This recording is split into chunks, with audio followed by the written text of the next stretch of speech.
Welcome to another deep dive. Today, we're kind of shifting gears a little. Instead of, jumping to a new system, we're diving deep into the one we know best, the UEE. And we're getting up close and personal with some of the, the weird and wonderful creatures that call it home. That's right. We've got reports from all over, dossiers on everything from, get this, a fish with a thing for lifelong love, to a creature so massive it could swallow a space station whole. It's remarkable the diversity we're talking about. So buckle up, everyone, because this deep dive is about to get wild. We're talking bizarre adaptations, surprising behaviors, ecological mystery. And let's not forget those cautionary tales. Invasive species, the impact of human activity. It's a lot more than just cute creatures, folks. Though we'll have our fair share of those too. What I find truly fascinating is that these creatures, as diverse as they are, they reveal the power of life to adapt and thrive, even in the most unexpected places. Okay, I'm hooked already. So, where do we begin? Let's start with something familiar, something to remind us that even the planets we think we know still hold hidden wonders. I'm talking about the banded vessel from the warm waters of Terra's Animus Sea. Now, I know what you're thinking, a fish. Seriously, but trust me on this one. The banded vessel is anything but ordinary. Absolutely not. This fish, with those distinctive blue and white stripes, it's a master of disguise in the coral reefs. Those stripes aren't just for show. They're crucial for their survival. Right. Ambush predators blending right in, waiting to surprise their prey. Exactly. And here's the thing about banded vessels, they're surprisingly romantic. Wait, romantic? We're talking about fish here. Hear me out, because this is incredible. These fish are monogamous, forming pairs for life. And their bond is incredibly strong, so much so that, well, let's just say a widowed vessel might never seek another mate. Wow. That's some serious commitment right there. So it's a love story and a survival tactic all rolled into one. Nature is amazing, isn't it? And here's a fun fact for our listeners. Thinking of adding a banded vessel to your home aquarium. Be prepared to invest in a tank that's basically a small swimming pool. They can grow up to 1/2 meter long, these fish. 1/2 meter. So much for a cute little addition to the living room. All right, from the warm waters of Terra, we're taking a bit of a detour, heading to the chilly plains of Microtech to meet a creature whose story is as much about human ambition as it is about natural adaptation. I'm talking about the boreal stalker. The boreal stalker.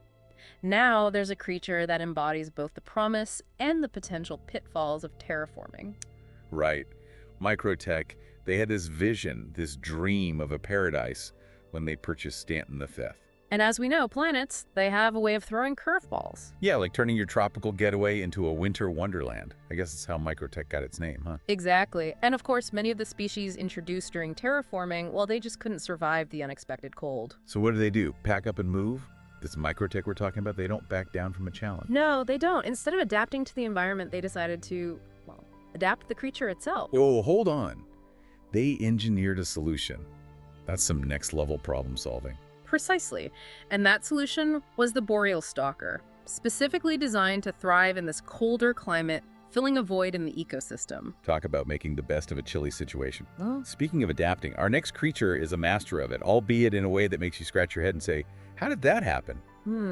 Get ready for the flow pet. Ah, the flow pet, a seemingly harmless creature.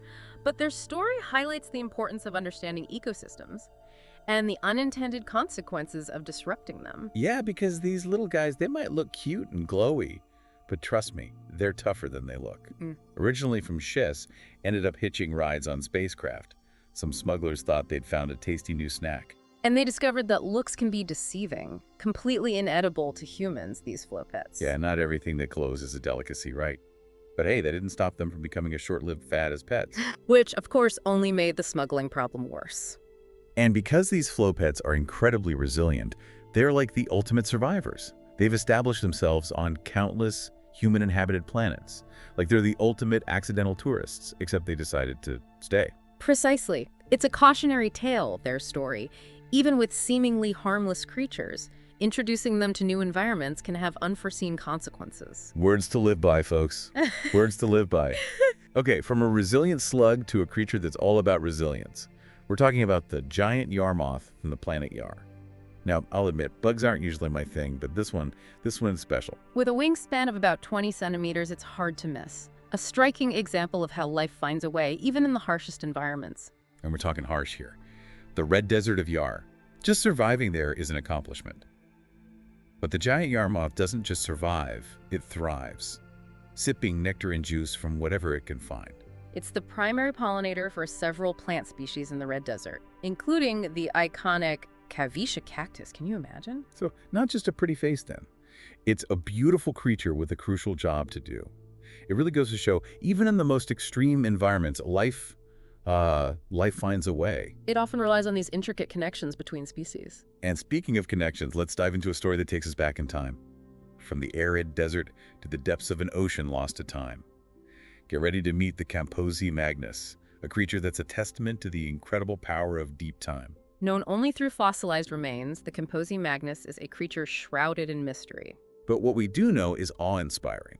Imagine this, a 12-meter-long, tusked aquatic creature just patrolling the depths millions of years ago. Roaming the oceans of Campos long before humans even entered the picture. And their fossils, they offer us this glimpse into a truly alien past. The exact cause of their extinction is still debated, but current research. Well, it suggests that a massive underwater volcanic eruption might have been the culprit. Talk about a bad day at the beach. But even though they're long gone, their legacy lives on. Their images are everywhere on Campos and their fossilized remains.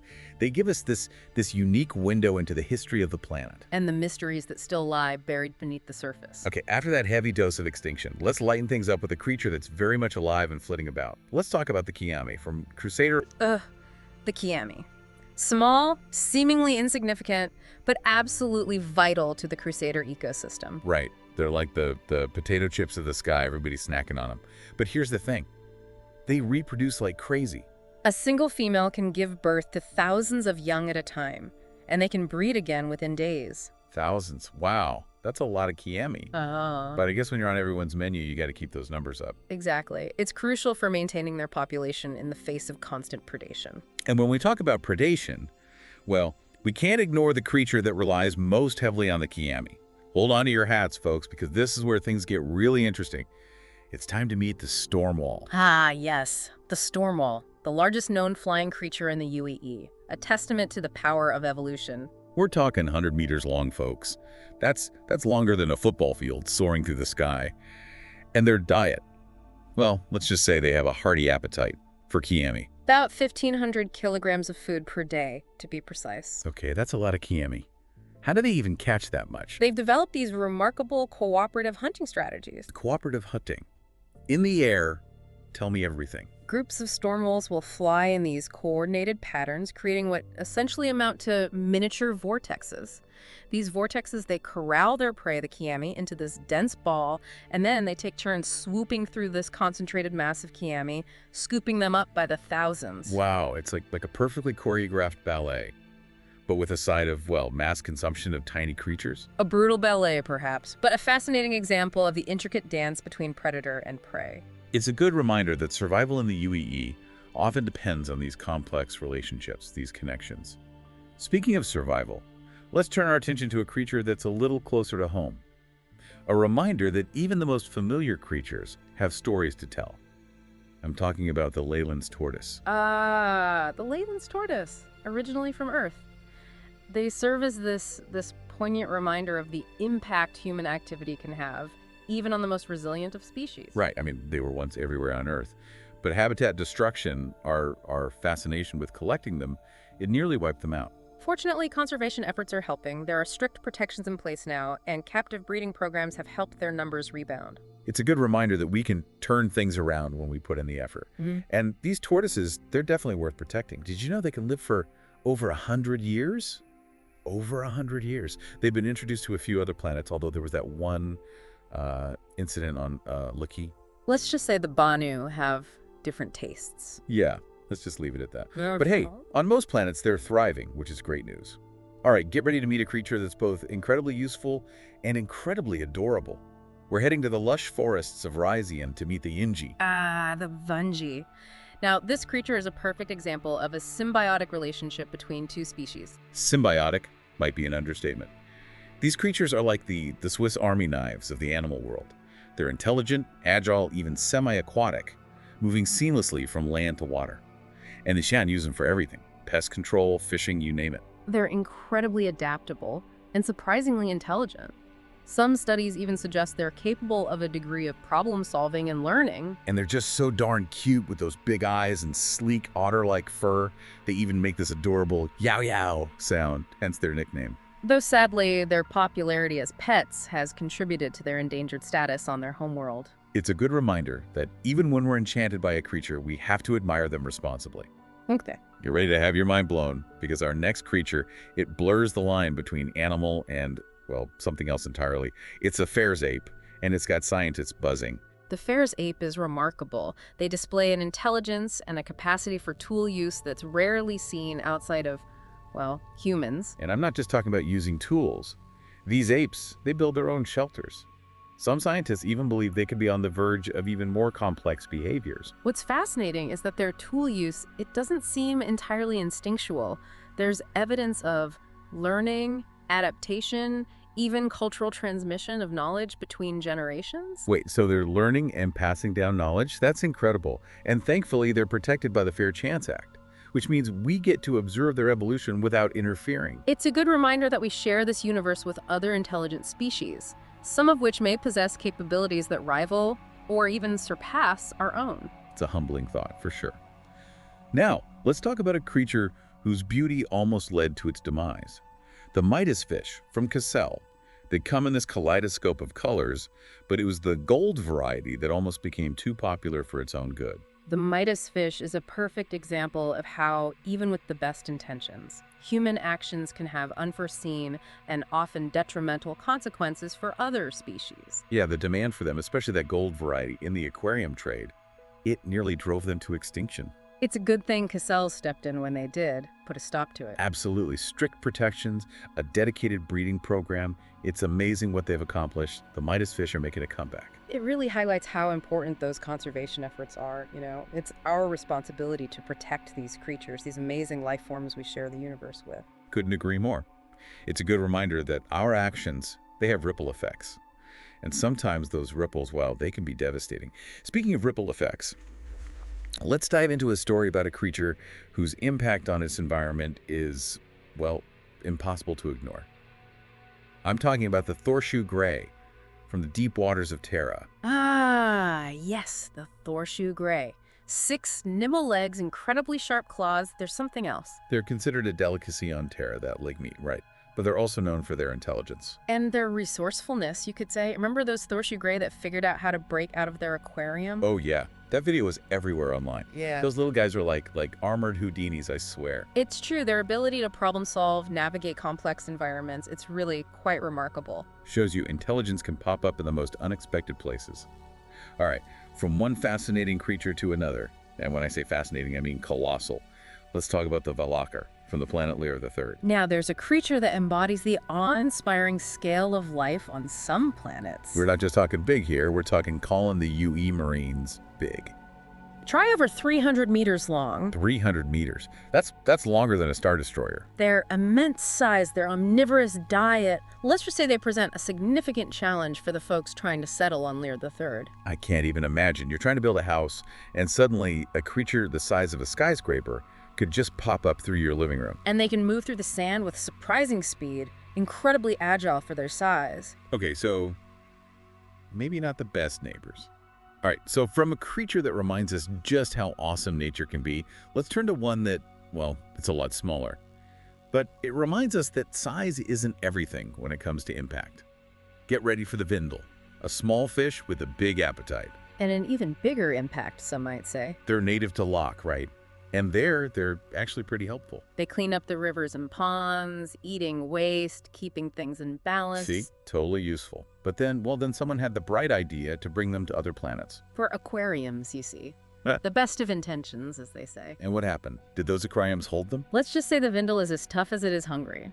A natural survivor. And now they're an invasive species on a whole bunch of planets, Mm-hmm. thriving even in the murkiest water. It really underscores why we have to be so careful when we start introducing species to new environments. No matter how small, no matter how harmless they seem, what might be helpful on one planet could be a disaster on another. All right, are you ready for a creature that looks like it wandered straight out of a sci-fi movie? Because it's time to meet the Zephapod. Ah, yes, the Zephapod. Now there's a creature that challenges our understanding of. well, pretty much everything. People call it the blind Oni crab because, well, it kind of looks like a crab if crabs had faces. Yeah. But the blind part, that's because its eyes, they're basically useless. They navigate using a whole different set of senses, chemoreceptors that allow them to taste the water, for example. They taste their surroundings. That's wild. But it's how they get around that's truly out of this world. Instead of walking, swimming, flying, anything like that. The xephopod inflates itself. A mix of hydrogen and helium, quite ingenious, really. Wait, hold on. They become a living balloon. Essentially, yes. That's incredible. And a bit ironic, considering how they've managed to, get around. This master of buoyant travel is also, unfortunately, a notorious invasive species. Hitching rides on spacecraft, catching air currents. They've managed to reach some very far-flung corners of the UEE, that's for sure. It really makes you wonder, what else is out there? Lurking in the depths, soaring through the atmosphere. What other incredible adaptations has life come up with? Exactly. And what other surprises does this vast universe hold? I mean, we've only scratched the surface, right? Yeah. It's a humbling thought, isn't it? We get so caught up in our own corner of the galaxy, but there's so much more out there, so much we still don't know. Which is why we love doing these deep dives. Always something new to learn, something new to discover. Okay, so before we wrap things up, any final thoughts for our listeners? After exploring all these creatures, their stories, I'm struck by this recurring theme of interconnectedness. Interconnectedness. Yeah, how everything is well connected. The fate of each creature, no matter how small, how seemingly insignificant, it's intertwined with the fate of others, and with our actions as explorers, as inhabitants of this universe. We've seen that firsthand, haven't we? Yeah. With the Vindel, the Zesopod, even the Leyland's tortoise. Even our best intentions can have, well, consequences. Precisely. Which is why it's so important to approach new worlds, new encounters, with a sense of humility. And responsibility. Absolutely. The decisions we make today as we venture further into the stars, they'll shape the future of these ecosystems for generations to come. So as we continue to explore, let's remember these weird and wonderful creatures, their stories. Let's marvel at their adaptability, respect their role in this delicate balance of nature. And tread lightly, I would say, as we venture into their world. Beautifully said. Well, folks, that's all the time we have for today's deep dive. Thanks for joining us on this incredible journey across the UEE. Until next time, keep exploring, keep asking questions, and keep an eye out for those unexpected wonders, the ones that make our corner of the galaxy so extraordinary.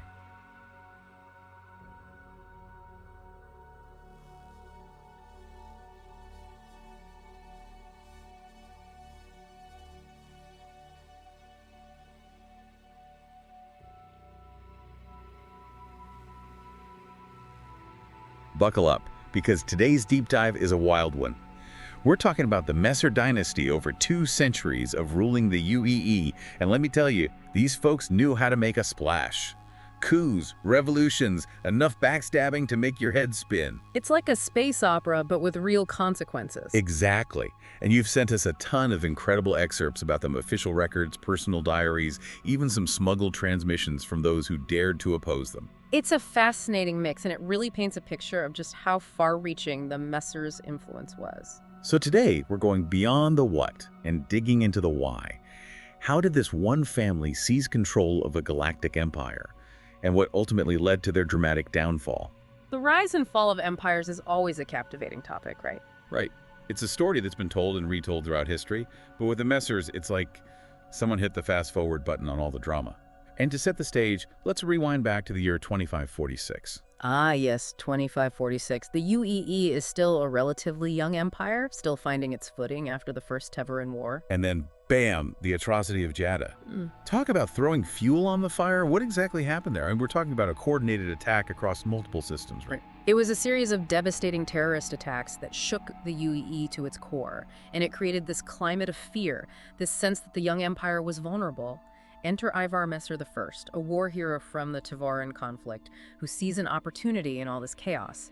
Ivar Messer, the man, the myth, the legend, or maybe more like the myth, the legend, the dictator.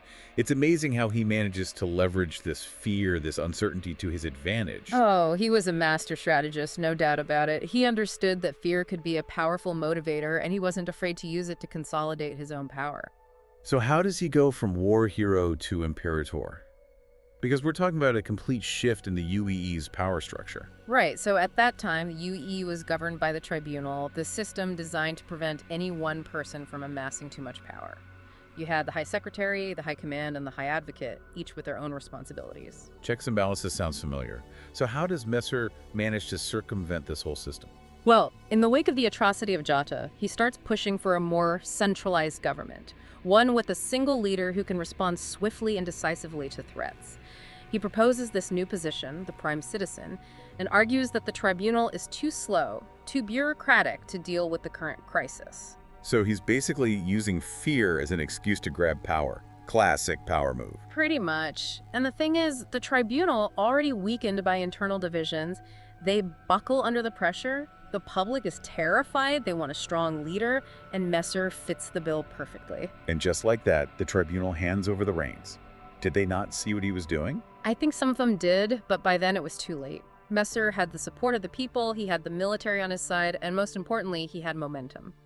And I'm guessing he didn't just settle for being prime citizen for very long, did he? Not at all. Within a year of the atrocity of Jata, he declares himself imperator, absolute ruler of the UEE. Wow, just like that. Talk about a power grab. And he doesn't waste any time consolidating his power either. He takes control of the media, starts pumping out propaganda, really cultivates this image of himself as the savior of the UEE. It's fascinating and terrifying at the same time. He saw an opportunity and seized it, and in doing so, he reshaped the UEE in his image. And that's how the Messer dynasty was born, from the ashes of a crisis, fueled by fear and ambition. And let me tell you, that's just the tip of the iceberg. The story of the Messers is full of twists and turns that would make even the most outlandish space opera blush. And you know what they say about absolute power, don't you? Corrupts. Absolutely. Yeah, I think we're about to see that played out on a galactic scale. Yeah. So Ivar establishes this dynasty, but what about the kids? Do they follow in dear old dad's footsteps, or do they try to shake things up a bit? Well, it's a mixed bag, really. You've got some who embrace the whole iron-fisted ruler thing, and then you've got others who try to, well, let's just say soften the Messer image a bit. Soften the image. Okay, so we're talking PR campaigns, maybe a few charitable donations to smooth things over. Oh, it goes way beyond that. Take Deacon Visek, for example. Ivar's son. He takes over in 2592, and what does he do? Starts implementing all these reforms, increase taxes on the wealthy, social programs for the less fortunate. He even makes this big push for exploration and terraforming. Whoa, hold on. This is a Messer we're talking about, right? The same family that built its empire on fear and control? Are we sure there wasn't some kind of mistake? Nope, that's Deacon II for you. A real anomaly. It's like he looked at his father's legacy and thought, yeah, we need to change things up a bit. So what was his game plan? Was he genuinely trying to make the UEE a better place, or was this all just a clever act to appease the masses? It's hard to say for sure. Some historians believe he was genuinely troubled by the methods his father used to seize power, that he wanted to prove a Messer could rule with compassion and fairness. And others. Others think it was all calculated, that he saw the writing on the wall, saw how the UEE was starting to crack under the strain of Messer rule, and decided to course correct before it all came crashing down. Interesting. So which is it? Benevolent reformer or shrewd politician? It's the age-old question, isn't it? And the answer, as with most things, is probably somewhere in between. Okay, so we've got Deacon II trying to play the good guy. But what about the rest of the Messer clan? Did they just sit back and let him rewrite the family playbook? Oh, absolutely not. In fact, Deacon II's reign is where things get really interesting, because it's not his reforms that ultimately define his rule, it's the way it ends. How so? Deacon II steps down, voluntarily. Voluntarily. You heard right. Gives up the throne, walks away from absolute power, and to make things even juicier, he hands over the reins to his daughter, Livia III. Wait a minute. An imperator just decides to call it a day. There's got to be more to the story. Was he forced out, blackmailed? Yeah. Maybe a nasty case of space flow. The exact circumstances are still a matter of debate for historians, but one thing's for sure, it caused a major shakeup within the Messer family. I bet it did. And Livia III, she doesn't sound like the type to let a little thing like a power vacuum go to waste. What kind of ruler was she? Let's just say Livia III had a very different management style than her dad. Control, that was her thing. Control, huh? Yeah. So are we talking about micromanaging every planetary governor, or did she have a more, shall we say, hands-on approach? Think Big Brother on a galactic scale. Livia expanded the advocacy, the Messer secret police force. She gave them more resources, more authority, and turned them into this incredibly efficient surveillance machine. Facial recognition everywhere, data monitoring on a level that would make our current tech look like child's play. And how did the people feel about this? I mean, nobody likes the feeling of being watched 24/7. There were whispers, of course, rumblings of discontent, but Livia was very good at silencing dissent before it could gain any real traction. And you can't forget, the Messers had been in power for a while now. Generations had grown up under their rule. It was just the way things were. That's a scary thought, to grow up in a society where you just accept that level of control as normal. But eventually, something had to give, right? People don't just accept tyranny forever. You're right, and that brings us to the beginning of the end for the Messer dynasty. Linton Messer is last of the Messer imperators, and let's just say, he wasn't exactly known for his restraint. This is the guy who takes the Messer playbook and throws it out the airlock, right? Yeah. Goes all in on the whole absolute power thing. Oh, absolutely. Linton XI was greed and ambition personified. He surrounded himself with yes-men, ignored any advice that didn't involve increasing his own wealth or power. So what's the catalyst? What finally tips the scales against him? A little planet called Garin II. Garin II, right? The site of that infamous massacre. This is where the whole Messer House of Cards comes crashing down. Garin II was a gold mine, or at least it had the potential to be. Prime candidate for terraforming. Could have been another Earth. But there's a problem. Let me guess. It wasn't actually uninhabited like the official reports claim. You got it. There were rumors, whispers of an indigenous species, something truly unique, but Linton XI, he didn't care. He saw dollar signs, and nothing was going to get in the way of that, not even genocide. He went through with the terraforming, knowing full well there were people, beings, down there. Knew and didn't care. He awarded the terraforming contract to, you guessed it, a company with close ties to the Messer family, and the rest, as they say, is history. So how does this all go down? How does the truth about Garin II come out? Remember Tide. That group that we talked about earlier, the ones working in the shadows to undermine the Messers, they somehow got their hands on footage of the massacre. Footage? Like actual video evidence of what Linton XI had done? The real deal. And they didn't just leak it to some underground news network. Oh no, they got it broadcasted across every channel in UEE space.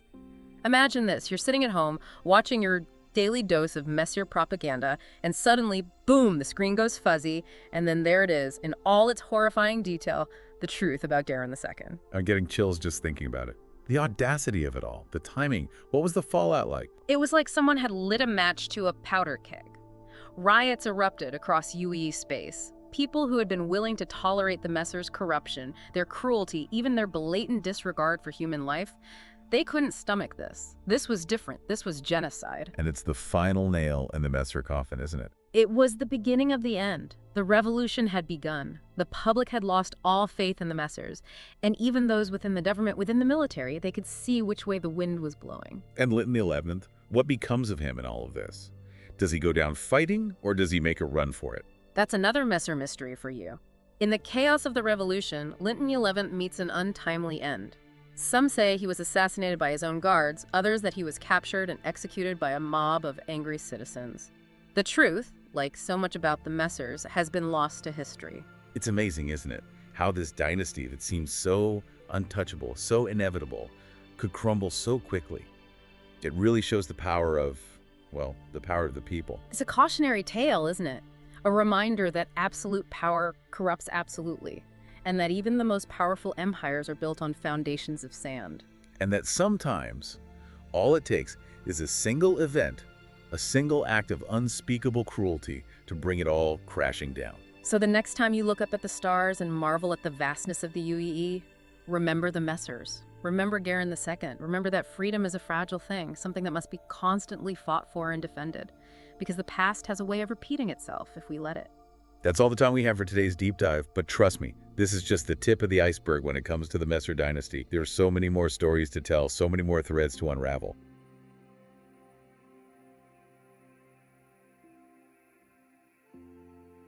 Ever get this feeling? Like you're just a tiny blip in the grand scheme of things. Like maybe, just maybe, we weren't the first ones to build empires and, accidentally spill coffee on our data pads. Well, you're definitely not alone in that thought. Yeah. Actually, today's Deep Dives is all about confronting that feeling head on. We're going way back, before humans even entered the scene. Okay, so who were the headliners before our ancestors stole the show? Let's talk about the Hadesians. Hadesians, okay. Gotta admit, that name sounds kind of ominous. Like, did they have a thing for fire demons and underworld vibes? Well, the name might be a bit on the nose, but it's the location that really sets the stage. We're talking about a star system that makes our little corner of the galaxy look like a tropical paradise. Oh, lay it on me. How bad could it be? Picture this. A star, way younger and more volatile than our sun, blasting out insane levels of radiation. And around this star, planets, yeah, but imagine them getting pummeled by a constant hailstorm of cosmic debris. That's the Hades system, a place where even the toughest life forms would think twice about setting up shop. Okay, that sounds pretty rough. So, how in the cosmos did anything survive there, let alone build a civilization? And that's the million-credit question, isn't it? But they did, and not just survive, they thrived. We're talking structures designed to weather those insane conditions. Radiation, meteor storms, the works. These Hadesians were clearly working with tech that would make our most advanced stuff look like, well, kids' toys. Hold on, back up a bit. You're saying these Hadesians had spaceships, cities, like Star Wars level stuff. The evidence points to a civilization at least as advanced as ours, if not more so, which makes their disappearance all the more puzzling. Disappearance? What, did they just pack up and move to a nicer star system? Maybe one with, you know, a bit less cosmic bombardment? Around 300,000 years ago, they vanished. Poof. Gone. 300,000 years ago. Okay, that's way before our time. But still, you'd think there'd be some trace of them, right? Some grand monument, a cosmic goodbye note. And that's what makes the Hadesians such an enigma. We know they existed. The evidence is there. But what happened to them? So what are the leading theories? Did they get wiped out by some galactic plague? Or maybe did they have a little too much fun with some doomsday device? There's one theory that sends chills down the spines of even the most seasoned xenoarchaeologists. Interplanetary war. Interplanetary war. Okay, now we're talking. Like a full-on laser beams and spaceships kind of war. Imagine the kind of firepower it would take to not just conquer, but obliterate a civilization spread across an entire star system. Makes you wonder who they were up against or what they might have built that could cause that level of destruction. The Hades system is a harsh mistress, believe me. The constant radiation, the bombardment, it degrades everything. Finding anything intact after all this time is a miracle. But what we do find, it's intriguing, to say the least. Intriguing, like how? Spill the cosmic tea. Scattered across several planets and moons are these structures. They're like bunkers, almost, built with materials that seem to defy the system's natural decay. So if they had the tech to build fortresses that could withstand, well, everything that Hades could throw at them, what took them down? Precisely. Were these bunkers a last stand against some unbeatable enemy? Or a desperate attempt to ride out a cosmic storm? That's what we're trying to figure out. So not a lot to go on, huh? Just these super durable bunkers and a whole lot of questions. It's enough to make a space explorer want to curl up in a black hole and cry. Not so fast. Because there's another wrinkle in this cosmic tapestry. Remember how I said the Hades system is incredibly harsh on anything we try to find? Yeah, you weren't kidding about the whole cosmic car wash of doom thing. What about it? Well, that makes what we do find all the more important. And some of the evidence. Yeah. It suggests something even more incredible. Okay, you've officially hooked me. What kind of incredible are we talking about? Incredible how? Give me the cosmic cliffhanger. Some of the structures, the way they're positioned, the materials used, it suggests they might have been capable of manipulating things on a scale we can barely comprehend. Manipulating things? Like what? Huh? Planets? Stars? Don't tell me they built a Dyson sphere around that chaotic sun of theirs. Let's not get ahead of ourselves. But the evidence, as fragmentary as it is, hints at a level of technological mastery that's just mind-boggling. Which makes you wonder, if a civilization that advanced could vanish, what does that say about us? About the potential fragility of all civilizations? Okay, now you're just trying to keep me up at night, aren't you? But you've got a point. If the Hadesians, with all their tech, could be wiped out, what hope do we have? It's a question worth pondering. But let's shift gears for a moment. Bring our focus a little closer to home. Because while the Hadesian mystery is out there, in the vastness of space, there's a puzzle right here on Earth that's just as captivating. Oh, you mean there's more to this deep dive? Hit me with it. Remember how we were talking about vanished civilizations, lost knowledge? Well, let's talk about the Vasily fragment. The Vasily fragment, that rings a bell. Vaguely. Remind me. Picture this. It's 2832, an archaeological dig in Zafar Bay, Australia. They're expecting the usual, pottery shards, maybe an old flip phone from the early days of the network, that kind of thing. Setting the scene, I like it. So what'd they find? A prehistoric vending machine. Funnier than that, they unearthed this massive chunk of granodiorite. Granodiorite. Granodiorite, it's a type of rock. But this one was special. Special how? Was it shaped like a giant cat? Did it have Elvis's face on it? It was covered in writing. And not just any writing, but an unknown script. Intricate. Clearly some form of language, but one that no one's been able to decipher. Okay, now that's cool. In ancient language we can't read, talk about a message in a bottle from the past. But there are lots of those, right? Ancient scripts we haven't cracked yet. What makes this Vasily thing so special?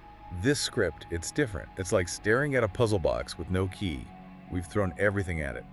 Linguistic analysis, pattern recognition, even tried those AI programs that write poetry, nothing. So, who created it? Do we have any leads? That's where things get really interesting. While we haven't definitively linked it to any known civilization, the script on the Vasily fragment, it shares some similarities with markings found at the quasi-ruins. Quasi-ruins, those are... Imagine structures scattered across the globe, hidden underwater, buried deep within mountains. Structures that predate any known human civilization. Wait a minute, are we talking about like Atlantis, the Lost City, advanced technology, the whole shebang? Let's not jump to conclusions, but there are some who believe that these quasi-ruins, they might be the remnants of a civilization that walked the earth long before us. A civilization that might hold the key to understanding the Vasily fragment. Okay, I'm officially intrigued. So we've got this mysterious script, potentially tied to a pre-human civilization. What else do we know about this Vasily fragment? What's it look like? Imagine a chunk of granodiorite, about the size of a large dog, maybe even bigger. But the weird part is this. It has this silver splash across one side. Silver splash, like paint, graffiti. Did these ancient civilizations have a thing for tagging? This isn't paint. Analysis shows this silver. It's not just on the surface. It goes deep into the rock, almost like it was fused at some insane temperature. Yeah. And the edges of the fragment, they're smooth, polished. Polished. You're saying it was part of something bigger. Exactly. It's like finding a corner piece of a jigsaw puzzle without having any idea of the full picture. And that's silver. That's got scientists scratching their heads. It's like nothing we've ever encountered. Okay, so we've got a potential link to a lost civilization, a language we can't read, and a chunk of rock infused with some alien silver. What's the working theory here? Did these pre-humans accidentally drop their space smoothie maker? It's a mystery, no doubt about it. But here's the thing. What if the Vasily fragment isn't just a random artifact? What if it's a message? A warning? Or maybe even an invitation? An invitation? From whom? Don't tell me these pre-humans are inviting us to some kind of cosmic party we're 10,000 years late for. The possibilities are intriguing, to say the least. An invitation to what? A cosmic tea party with these quasi-folks? Spill the cosmic tea, I gotta know. It's all speculation at this point, right? But think about it. We've got these two seemingly unrelated mysteries. The Hadesians, gone for millennia, and the Vasily fragment, whispering to us from our own planet's distant past, both hinting at civilizations far more advanced than we ever imagined. Okay, I see where you're going with this. Two vanished civilizations, both with tech that makes our stuff look like, well, stone tools. It's almost too big a coincidence, isn't it? And here's the kicker. Remember how we talked about the difficulty of even finding anything intact in the Hades system? That constant bombardment? Yeah, like trying to find a snowflake in a supernova. What about it? Well, the Vasily fragment, that silver splash. Some researchers believe it bears the signature of the very forces that are so prevalent in the Hades system. Wait, seriously? You're saying that little silver splash could be a calling card from the Hadesians? That they somehow left their mark on Earth hundreds of thousands of years ago? It's a long shot, sure. But the evidence, what little we have, is suggestive. Suggestive is an understatement. But if they were here, what were they doing? Leaving us a message, burying treasure, abducting our ancestors for their weird alien reality shows. Again, pure speculation. But it's those kinds of questions, those what-ifs, that drive us to keep digging, to keep searching for answers. And speaking of searching, what about the Vasily fragment itself? Any progress on cracking the code? You said our best and brightest haven't gotten very far. The script remains a mystery. But here's the thing about mysteries sometimes. It's not about finding the answers, but about understanding the questions. Okay, I'm listening. Break it down for me. The Vasily fragment, the Hadesian structures. What if they're not just artifacts, but challenges? tests left behind by civilizations that came before, daring us to reach their level of understanding. A cosmic IQ test. And if we fail, we're stuck with dial-up internet and no more space exploration. That's a pretty high-stakes game we're playing. Maybe it's not about passing or failing. Maybe it's about the journey, about pushing our own boundaries, expanding our knowledge, evolving our understanding of the universe and our place in it. I guess that's a less stressful way to look at it. Instead of a test, it's more like a cosmic scavenger hunt. They left clues, and we get to follow them, see where they lead. Exactly. And who knows what we might find along the way. New technologies, new understandings of physics, maybe even new friends. New friends. Okay, now you're just messing with me. But I gotta admit, the idea of stumbling across another civilization out there, one that might actually be friendly, that's pretty exciting. It's a big universe out there full of wonders and mysteries. The Hadesians, the quasi-civilization, the vastly fragment. They're just the tip of the cosmic iceberg. And it's up to us, the explorers, the dreamers, the curious minds, to keep searching, keep questioning, and keep pushing the boundaries of what we think we know. I couldn't have said it better myself. So to all you listeners out there, remember, the universe is a vast and mysterious place, and we are just beginning to explore its depths. Keep looking up, keep asking questions, and never, ever lose your sense of wonder. This has been The Deep Dive, reminding you that the greatest journey is the journey of discovery. Until next time.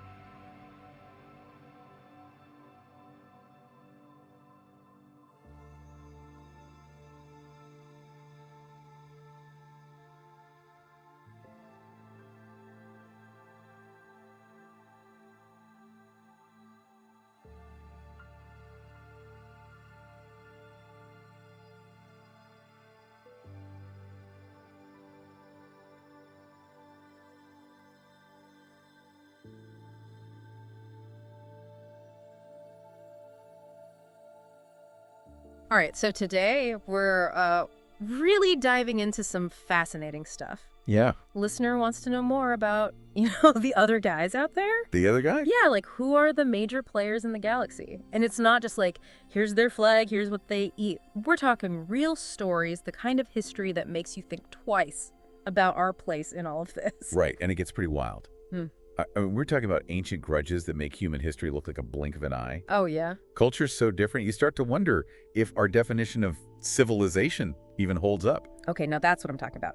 But maybe we should start somewhere a little closer to home first. Sure. Humans, right. We spread out across, like 30 systems now. But it's not like we just waltzed in and set up shop. Had to have been some bumps along the way.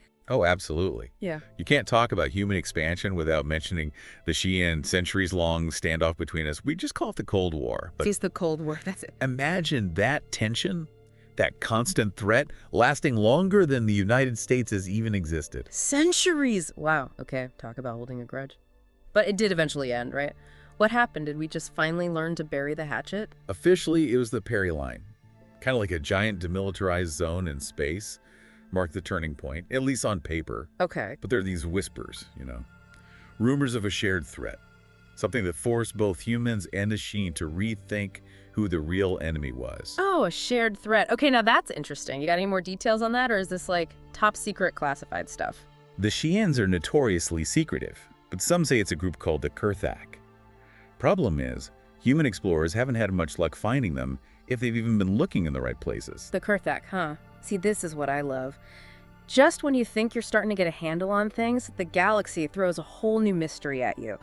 But before we get totally sidetracked, we should probably get back to humanity's story. Right. Can't forget about the Tavaran. Ah, the Tavaran. Now that's a story and a half. Talk about a raw deal, 2 wars against humanity, only to then face pressure to assimilate into the very culture they fought against. Oof. Yeah, that's rough. It was a dark time, what they call the Tavaran Purge. Many felt they had to choose between survival and their own heritage. A lot of pain there, no matter how you look at it. Yeah, to feel like you have to choose between your culture and your safety, that's just... But you mentioned something about a cultural revival. That's got to be a good sign, right? It's pretty remarkable, actually. Yeah. You see more and more Tavaran reclaiming their heritage, finding ways to honor their past within the UEE. It makes you think about the power of culture, how it can endure even after the harshest trials. It's like this reminder that galactic conflicts, they leave scars. not just on planets, but on civilizations, on people. Exactly. So we've got humans with our complicated past, a centuries-long standoff with the Gaian, and this Tavaran cultural revival. What else is out there? What about, say, the Bennu? They're a trip, no recorded history, which is kind of wild when you think about it. Right. It really challenges our human-centric view of history. We're so used to relying on written records. But with the Bennu, it's all oral tradition. Their history's alive, constantly being reshaped and retold through stories and experiences. That's wild. Like, their whole culture is a living, breathing archive. So what else makes the Bennu so unique? Well, they're known for being adaptable. Hmm. They can breathe all sorts of different atmospheres, thrive in environments that would be totally hostile to us. Plus, they're incredible traders, Yeah. always maintaining these open relations, and their craftsmanship is legendary. You know about their Suli system. I don't think so. From a young age, every Bennu dedicates themselves to mastering one specific craft, guided by these experienced mentors, the Suli, passing down their knowledge and expertise. Wow, it's like a galaxy-wide apprenticeship program. So you've got the history, the trade, the craftsmanship. Yeah, the Bennu sound like they're good people to have on your side. On the surface, absolutely. But that lack of centralized history always makes you wonder, doesn't it? What aren't they telling us, and why? Always got to be a little mystery, right? Keeps things interesting. Yeah, the Bennu definitely play their cards close to the chest. True, true. Speaking of secrets, the Sheens have a few of their own, don't they? We touched on their history, that whole Cold War thing. Right. But their culture, now that's a whole other can of worms, or should I say, a whole other nebula of intrigue. It's pretty different from ours, that's for sure. Did you know their current emperor has been in power for over 3 centuries? 3 centuries. Okay, now that's impressive. What's their secret? Is there some kind of Shinan fountain of youth we don't know about? Not that I'm aware of. But it does highlight a fundamental difference in their perspective, don't you think? Yeah. 3 centuries. That's a completely different relationship with time. I guess we humans tend to think a little more short term. It shapes their entire worldview. They think in dynasties, epochs, the slow, grand sweep of history. It's kind of humbling when you think about it. Like, maybe we're just too caught up in the day-to-day to really grasp the bigger picture. It's a good reminder that there are many ways to see the universe. Right. And speaking of different perspectives, not everyone out there is taking the long view. We've got the Vanduul, and they seem to be all about immediate action. And I'm not talking about a firm handshake. The Vanduul are a sobering reminder that not all first contact stories are picnics. They're aggressive, to say the least, unpredictable, brutally efficient. And what's perhaps most unsettling is how little we actually understand them. Yeah, they're like that big question mark hanging over the galaxy. Where do they come from? What's driving their relentless attacks? We've got theories, of course, but no real answers. It makes you wonder, though, is this aggression just in their nature, or is it a reaction to something? Like, do we have any records of their behavior before they encountered humans? Good question. It's the million credit question, really. Yeah. Some people think it all comes down to resources. Maybe their home territory, wherever that is running dry. So they're just out there taking what they can. Makes sense in a brutal, cosmic sort of way. Others believe it's more ideological. Like, they're operating on a belief system that sees other species as inferior, even hostile. So it could be nature, could be nurture, or maybe it's some weird interstellar combination of the two. Exactly. It's a reminder that the galaxy is a complex place. Not everyone wants to play by the same rules, and not everyone's idea of a friendly greeting involves tea and crumpets. Okay, that's a terrifying thought. But on a later note, we were talking earlier about these developing civilizations, the ones just starting to figure out their place in the universe. Ah, yes. Now, those are always fascinating. The Osilians, for example. Imagine a species that communicates not through sound, but through flashes of color generated by their own skin. You're kidding me. That's incredible. So how does that even work? Is it like a mood ring situation? Or are they out there having full-on conversations in Morse code with their epidermis? It's more nuanced than that. Think of it as a symphony of light, a complex interplay of patterns and hues. We're still trying to decipher it all, but it makes you realize how much we take our own forms of communication for granted. Right. Like, we're so used to talking, to writing things down.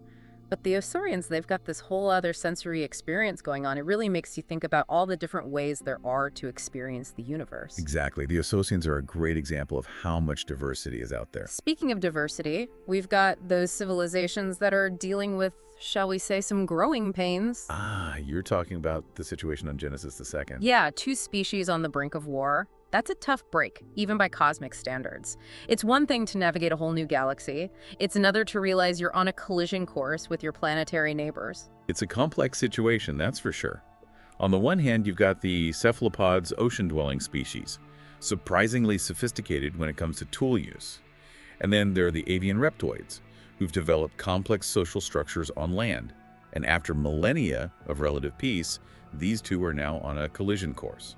And we're just supposed to sit back and watch this happen. I mean, don't we have a responsibility to step in to try and prevent a war? Well, that's where things get complicated. The Fair Chance Act, a cornerstone of intergalactic law, strictly prohibits interference in the development of emerging civilizations. Right, the Fair Chance Act. But come on, this is serious. We're talking about a potential war. It's a tough call, no doubt. Do we prioritize non-interference or preventing harm? It's a dilemma with no easy answers. It really does. I mean, where do we even draw the line? When is it our place to interfere, and when do we need to let things play out? Tough questions, no easy answers. Makes you think about all the other mysteries out there, right? Like, what about the civilizations we don't know about? The ones that have already come and gone? You're talking about the lost civilizations. Yeah, the ones that disappeared without a trace. Vanished into the cosmic mist, leaving behind nothing but whispers and ruins. It's kind of eerie when you think about it. Like, imagine stumbling upon an abandoned city, perfectly preserved, but totally empty. It's a reminder that we're not just talking about abstract concepts here. We're talking about real cultures, real lives that have been snuffed out. And we may never know why. Gives me chills just thinking about it. Take the Hadesians, for example. Yeah. They were technological marvels, way ahead of even our current understanding. Really? What were they known for? Their engineering was light years ahead of anything we've ever seen. Some of their structures still stand, defying any explanation we can come up with. So what happened to them? Did they just pick up and move to a new galaxy? Or did something wipe them out? That's the million credit question, isn't it? Natural disaster, some kind of self-inflicted catastrophe, we may never know.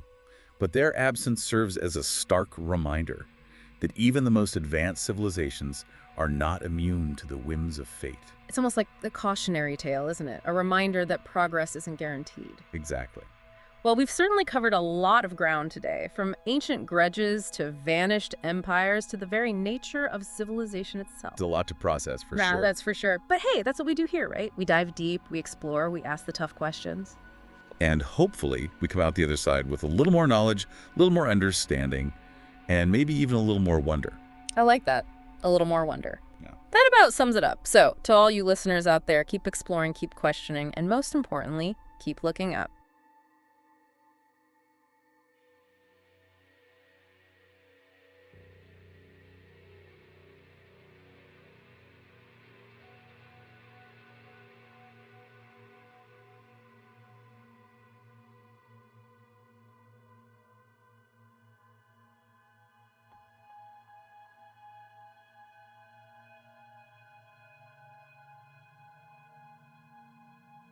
Hey everyone, and welcome to another deep dive. Are you ready to explore the world of art in the UEE? Oh, absolutely. Today we're diving into a collection of articles, database entries, historical records, all focused on art in the UEE, its history, its impact, the stories behind the art, The stories are fascinating. and what it tells us about the UEE. It's incredible the variety and the sheer scale of artistic expression across the millennia. I know, right? So I figured a good place to start would be with the Well, you have to start with... Imperial Arts Oh, Foundation, of course, the IAF. better known as the IAF. Yeah. They're probably the biggest patrons of the arts in the UEU, By far, yeah. but their story is interesting in itself. Oh, definitely. Did you know that it was founded by an artist? Oh, really? Marana River? I did not know that. Yeah. She saw her peers struggling Makes sense. to support themselves, Right. let alone their creative passions. Yeah. And she used her family's wealth because she was an heiress to create a platform to help struggling artists. And now their flagship event, the Green Gala, which I think you've been to. I have. It's become, well, it was always the place to be seen in the art world. Oh, yeah? But I think people They do more than just parties. underestimate the impact they have. Yeah, exactly. It goes far beyond the glitz and glamour, you know. Yeah, right. The IAF is deeply committed to celebrating and preserving UE's diverse artistic heritage. Yeah, and a perfect example is the Folk Arts and Music Fair. Oh, I love that. It's a totally different vibe Completely, it's amazing. than the Green Gala, but just as vital to their mission. Absolutely. They're really trying to make sure that they're supporting All of it. emerging artists, new traditions, established artists. The Rivers Promise Award, do you know about that? I do, yeah. Specifically recognizes up-and-coming talent. Yeah, it's a really good program. It's fantastic. Yeah. But it's not even just the financial grants, right? They provide mentorship, Yeah. resources, a platform for these artists to showcase their work. It's incredible. Yeah, it really highlights that they're invested in the future of art in the UE. For sure. But, art's not just about individual expression. No. It also reflects History, history, culture, tragedy, even tragedy. Take the Mars Tragedy Memorial. Oh, of course. That's a powerful one. It's more than just a monument. It's a collective expression of grief and remembrance for the lives lost during that terraforming disaster. It's a reminder, isn't it, of the human cost of progress. Yeah. And that's a theme that resonates, I think, even more deeply now. Especially now. With the UE's rapid expansion, Yeah. we can't forget those lessons. And art has a way of making sure we don't. It does. It does. The Mars Tragedy Memorial, it helps us process difficult emotions, to find meaning in the face of loss. It's incredible how art can be both a source of solace and reflection, Absolutely. but also inspiration, Oh, right? for sure. Pushing the boundaries of what we think is possible. Speaking of pushing boundaries, have we talked about Silent Song yet? No, not yet, but I think we should. Okay, because listen to this. Silent Song. It's a collaborative artwork. It's out there, literally out of this world. It's located in the Tyak System asteroid belt. in space. Imagine this. A human, a Xi'an, and a Banu artist living and working together for a decade to create this massive installation. Wow. A decade. A human, a Xi'an, and a Banu all working together. Collaborating, yeah. And that's not even the most incredible part. Really? There's more. Silent Song is designed to be experienced by spacecraft. What? Yeah. They invite viewers on this unique intergalactic art pilgrimage. Oh, wow. That's amazing. It's incredible. It's a true testament, I think, to the unifying power of art, right? Yeah. Transcending cultural and even species barriers to create this shared experience. It's pretty amazing. But bringing it back down to earth a little bit, literally. Yeah, sure. Are you familiar with supermodernism? Like, So supermodernism is this architectural style okay, that blends high technology with a sense of hope. okay. And the Phi Tower on Charon III is a prime example. The Phi Tower. I've seen images, but tell me more. Well, it was built after a devastating earthquake, and it was intended as a symbol of resilience. Yeah. This beacon of hope rising from the rubble. Interesting. And it's a powerful message, but its construction wasn't without controversy. Oh, I bet. These massive architectural projects always Always have some issues. some kind of, yeah. A lot of critics pointed to the high costs, the complex engineering, Of course. and there were even allegations of labor issues during its construction. Mm-hmm. It's a reminder that even art with the best intentions can be intertwined with these Oh, absolutely. complex social and political realities. Mhm. It exists within a larger context, Right, exactly. reflecting not just aspirations, but also the conflicts, the contradictions of its time. Absolutely. It sparks conversations, For sure. sometimes uncomfortable ones, Definitely. about the role of art in a society grappling with things like inequality, right? Yeah, It challenges us to look beyond just the aesthetics absolutely. and consider the real world implications. And that's where things get really interesting, don't you think? Absolutely. It's in those complex spaces where art intersects with politics, social issues, personal beliefs, That's where the really compelling stuff is, that we find some of the most compelling and thought-provoking works. for sure. But, before we dive into another example of that, we can Okay. take a quick break. When we come back, we'll be exploring a piece that does just that, sparks conversation, challenges perspectives. Stay with us. So before the break, we were talking about art's power to really spark conversation and challenge perspectives. Yeah. And this next piece definitely does that. Okay. It's called Tears of Fire. Okay. And it's a painting from the Messer era by Aaron Fring. Tears of Fire. Okay, I know this one. It's powerful. Yeah, it's a powerful work, both visually and historically. It depicts that final stand of the Tavern warlord Korathal, right? Yeah, during the Second Tiveran War. Yeah. And Fring was actually, He was a medic, wasn't he? yeah, he was a medic at the time. Wow. And he actually witnessed this event Oh, wow. firsthand. Can you imagine? That's intense. Seeing that level of destruction and chaos, a fleet ablaze descending into Jalen's atmosphere. Yeah, Korathal, he chose to lead his remaining forces down in a, what is it? It's not a suicide mission if they're going down fighting, right? Right. But it was a defiant act of self-immolation, a testament to that Tavaran warrior spirit. Totally. And the way that Fring captures it is just, it's haunting, but it's captivating. Yeah. But there's more to it than just, the subject matter. Okay. Fring's style, his artistic style, is fascinating too. Yeah, he was hugely influenced by that Romantic era Earth art, right? Yeah, he drew a lot of inspiration from works by Ivan Ivazovsky. Oh, for sure. You can see it in the brushstrokes, that interplay of light and shadow. Yeah. The way he captures just the force of the event, it's very Ivazovsky. Yeah, there are definitely parallels to Battle of Chesma. You know? Oh, yeah, totally. It's like he created this link between two pivotal moments in history, separated by centuries. Exactly. And Tears of Fire. Yeah. And didn't just make Fring's career, it kind of sparked this whole revival, didn't it? It did. Of the romantic style in UE art. People were just captivated by it, the raw emotion, the sense of heroism, but also, the tragic beauty of it all. It's a powerful piece. It is amazing how a single work of art can have that kind of ripple effect across time, across movements, It's true. It's like these things resonate through the years, They do. Inspiring artists and movements for generations. Yeah. But as captivating as Tears of Fire is, I think our next stop takes us back even further in time. Oh, okay. To a period that's shrouded in mystery. A time before human civilization on Earth as we know it even existed.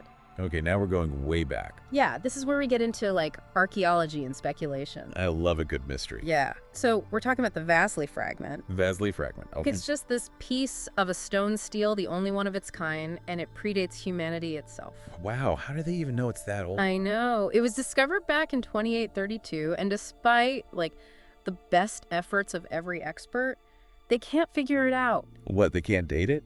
They can date it, but they can't decipher the script on it. Oh, wow. It's like we're talking about this potential link to the very dawn of consciousness on Earth, and we have no idea what it says. That is wild. I mean, no wonder it's caused such a stir. Oh, it's become this symbol for all sorts of groups, Oh, I bet. Everyone from, those Terran independence groups, right? Yeah.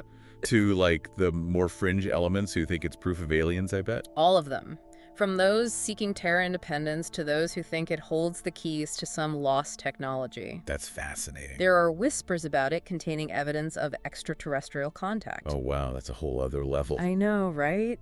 It's fascinating. It really makes you think, what will people think when they look back at our art? Yeah. It's humbling in a way. Yeah. Hundreds of years from now, what will they see? Exactly. And will they even, get it? Right. Will they understand what we were trying to say? Or what was going on at the time? It really highlights how dynamic art is, Open to interpretation. That's what's so cool about it. It's true. I mean, look at everything we've covered in this deep dive. We've gone from, the IAF and their mission to support all these artists. Right, the Green Gala, the Folk Arts Fair, the mentorship programs. Yeah, and then, the haunting beauty of Tears of Fire. Oh, yeah, that one sticks with you. It really does. And then you've got something like Silent Song, with that incredible collaboration. It really is amazing that 3 different species could create something so... It gives me hope, Me too, me too. for the future. Yeah. And then to go from that to the Vasily fragment. Talk about a complete 180, right? From Yeah. this hopeful collaboration to this ancient mystery. I know, right? And each piece tells a story, It reflects a moment in time, a piece of the human experience. Exactly. It's about looking closer, thinking deeper. Yeah. Questioning everything you think you know. It's about opening our minds, maybe even our hearts a little bit, right? To new possibilities. And, sometimes maybe even embracing the mystery. Like the Vasily fragment. Exactly. Yeah. We may never know what it says, but it still has something to teach us, right? That there's always more to discover. It's a good lesson to end on, I think. It is. That sense of wonder, of curiosity. Exactly. So as we wrap up this deep dive, here's something I want you all to think about. Okay. What piece of art speaks to you? Oh, I like that. It could be anything. A song, a sculpture, a building, a painting, even like a doodle. Sure, what speaks to your soul? Exactly. What stories does it tell you? What emotions does it evoke? Does it make you ask questions? Because sometimes those answers, they can lead to something really profound. They can. They can connect us to something bigger than ourselves. And on that note, we'll leave you to ponder those connections. Until next time. Until next time, keep exploring, keep questioning, and keep that creative spark alive.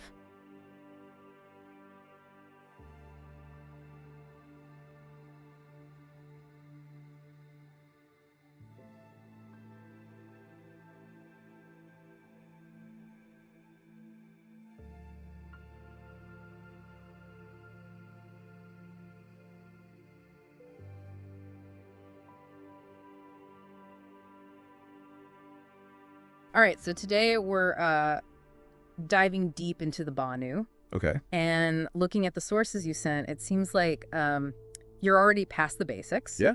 Which is great. So we're going beyond like the whole trading thing, you know, Right. and getting into the stuff that I think really makes you wonder, like, do we even really know these guys? Yeah, it's really interesting because when you look at the Banu, you see how much their everyday life is like embedded in their culture. Oh, okay. Like we're talking about the way they do business, their family structures, even just like how they greet each other. Yeah. It's all really fascinatingly connected. Well, and speaking of connections, you highlighted something that I thought was interesting, the Suli. Yeah. Now, most people kind of know it's important, but your sources suggested it's more than just a family business. Oh, yeah, it's way more than that. So, like, how would you even explain that? So imagine like your family eyes the business Yep. and that the apprenticeship lasts your entire life. Whoa. It's kind of like those old world guilds, but like taken to the extreme. Okay. Like you're born into it, you're raised in it, and your whole life revolves around this. So it's not even just your career, it's your whole identity. Exactly. Yeah, and you sent some research papers that went into detail about this, and particularly how diverse the whole system is. Yeah. Like, it's not just about starships. No, not at all. Like Right. there's a Suli for basically everything in Banu society. Really? You could have one that's dedicated to like engineering starship drives, and then another that's totally focused on like cultivating a rare spice. Wow. There are even Sulis that are devoted to specific deities, like Casa. Okay, so let's get into Casa, because you highlighted a few things about this deity, Right. and it seems like their influence goes way beyond just typical religious practices. Like, Yeah. you pointed out that Casa is often depicted holding a scale. Yeah, and that's really interesting because it ties directly into how the Banu view things like prosperity. Okay. It's not just about like amassing wealth, but it's about this sense of balance and fairness Oh, okay. and making sure that your ventures are going to have continued success. Interesting. And this focus on prosperity even influences like their greetings. Huh. You're not going to hear the Banu just saying hello to each other. Right. They'll say things like, "May Casa smile upon your ventures today." Oh, wow. Yeah. That's a perfect example. Yeah. That's so cool how even just a greeting can tell you so much about their values. Exactly. But going back to the Sulis, like with all this variety, what kind of Suli do you think you would be drawn to if you were Banu, Oh, wow. based on your own interests and skills? That's a fantastic question. And it makes you realize how all-encompassing this whole system is in their society. Yeah. It's not just a job. It's like woven into who they are. Wow. It really makes you think about how a system like that, like, really impacts their approach to things, like even just business. Well, that's a perfect segue because you sent in this article about their business practices. Yeah. And let me tell you, it is a far cry from like your typical human boardroom experience. Oh, absolutely. It's completely different. So, okay, picture this. You're about to close this huge deal. Okay. But instead of everybody like shaking hands and signing contracts, everyone pulls out ingredients And what? and starts making a drink together. That's where it gets interesting. Yeah, that's slumma, Okay. which is like this central ritual in their culture. So it's not just like some weird alien cocktail hour. Right. Like, there's a reason behind it. Yeah, for sure. Okay. I mean, on the surface, it seems kind of quirky, Yeah. but it serves a lot of like practical and symbolic purposes. Okay. For one, it actually acts as like a safeguard against poisoning Oh, wow. because everyone's drinking from like the same source. So like building trust through shared risk. Exactly. That makes a lot of sense. And that's actually why they don't really like written contracts. Yeah, you mentioned that. Yeah, it all ties into that. Okay. Because it's about transparency and genuine intent Right. They're putting their money where their mouth is, You have to basically. clearly... Right, Oh, exactly. okay. It's like we're all in this together. We're sharing the same risks, the same So reward. you're saying it's not like a one-size-fits-all kind of thing? Oh, definitely not. Because your research mentioned that some Banu, like it hot, some like it cold, some even ditch the drink entirely and go for food. It's true, yeah. I actually tried making slow-mo once. Oh, really? I found a recipe online. How was it? Let's just say my kitchen hasn't recovered. Oh, no. But it does make sense that it's not just one thing. Yeah. Because that seems to be a theme with the Banu. Yeah. Like they always have this variety. It's part of who they are. Yeah, and this whole idea of trust and shared fate, it really seems like it goes beyond just business. Right. And, speaking of which, you sent in this other article about Banu philosophy. And this article really stood out to me because it connected with that. Okay. Yeah, this article you found about their philosophy, it was really interesting. It's like their whole worldview is tied into these concepts we've been talking about, like trust and shared fate. It's true. Understanding a culture goes beyond just looking at the tangible aspects. Right. It's about understanding those intangible beliefs. Yeah, and with the Banu, we hear a lot about luck. Right. But it feels like it's more nuanced than just, carrying around a lucky rabbit's foot. Exactly. It's not just superstition. Okay. It's deeply rooted in their idea of prosperity, fortune, success. Which makes sense for a society built on trade. Precisely. So like with Casa, we Yeah. see them everywhere, Yeah, right? everywhere. But their influence seems to go beyond just like formal religious stuff. Absolutely. Casa represents the kind of prosperity that's crucial for a society that thrives on trade. So it's less about like winning the lottery Right. and more about ensuring the success of your ventures. Exactly. Think favorable winds for their ships. New trade routes? No. Oh, okay. Just this overall sense of well-being for the Banu people. It's like aligning yourself with the forces that bring abundance. Yes. Exactly. Yep. It reminds me a bit of how some humans view Stella Fortuna, Oh, yeah. Good comparison. like guiding new ventures, taking those leaps of faith. It's the same idea, but what's fascinating is how differently each culture celebrates it. Yeah, we see humans making offerings at temples or carrying talismans. Right. While the Banu incorporate their beliefs into their everyday interactions. Like that greeting we talked about. Exactly. It's amazing how these little differences can be so revealing. It's true. And speaking of different approaches, you also mentioned the Banu's openness to new deities. Yeah, like Ternan the Great Traveler. Right, versus something like our human Church of the Journey. Interesting contrast. Right, because both are centered around journeys, but with totally different philosophies. The Church of the Journey is all about minimizing their impact, like a mindful exploration. The Banu, on the other hand, see journeys as chances for expansion trade encounters with the new. Like welcoming Taranin into the pantheon. Exactly. It really highlights how important it is to get these nuances when you're dealing with the Banu. Absolutely. It's not just about speaking the language. It's about understanding the why behind their actions. Yeah, and that understanding becomes even more important when we look at the more complex parts of their society. Right, like the concept of Banu indenture. Which is often misunderstood. Yeah, people often equate it with slavery. When it's really not that simple. Not even close, Yeah. but that's a deep dive for another time. Oh man, a cliffhanger. Maybe we'll come back to that. Well, listeners, we've explored the Suli system, demystified the ritual of Sloma, It's been quite a journey. and we even dipped our toes into Banu philosophy. Their culture is endlessly fascinating. It really is, and as we've learned, there's always more to discover. Always something new to learn. So until next time, keep those curiosity engines running. Yeah, may cast a smile upon your ventures.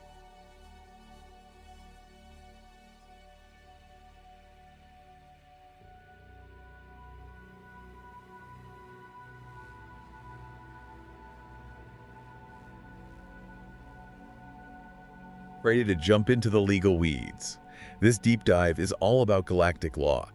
How different societies, human and alien, keep things from going completely sideways out the black. Well, you'd think with all this time and space, someone would have figured out the perfect system by now, right?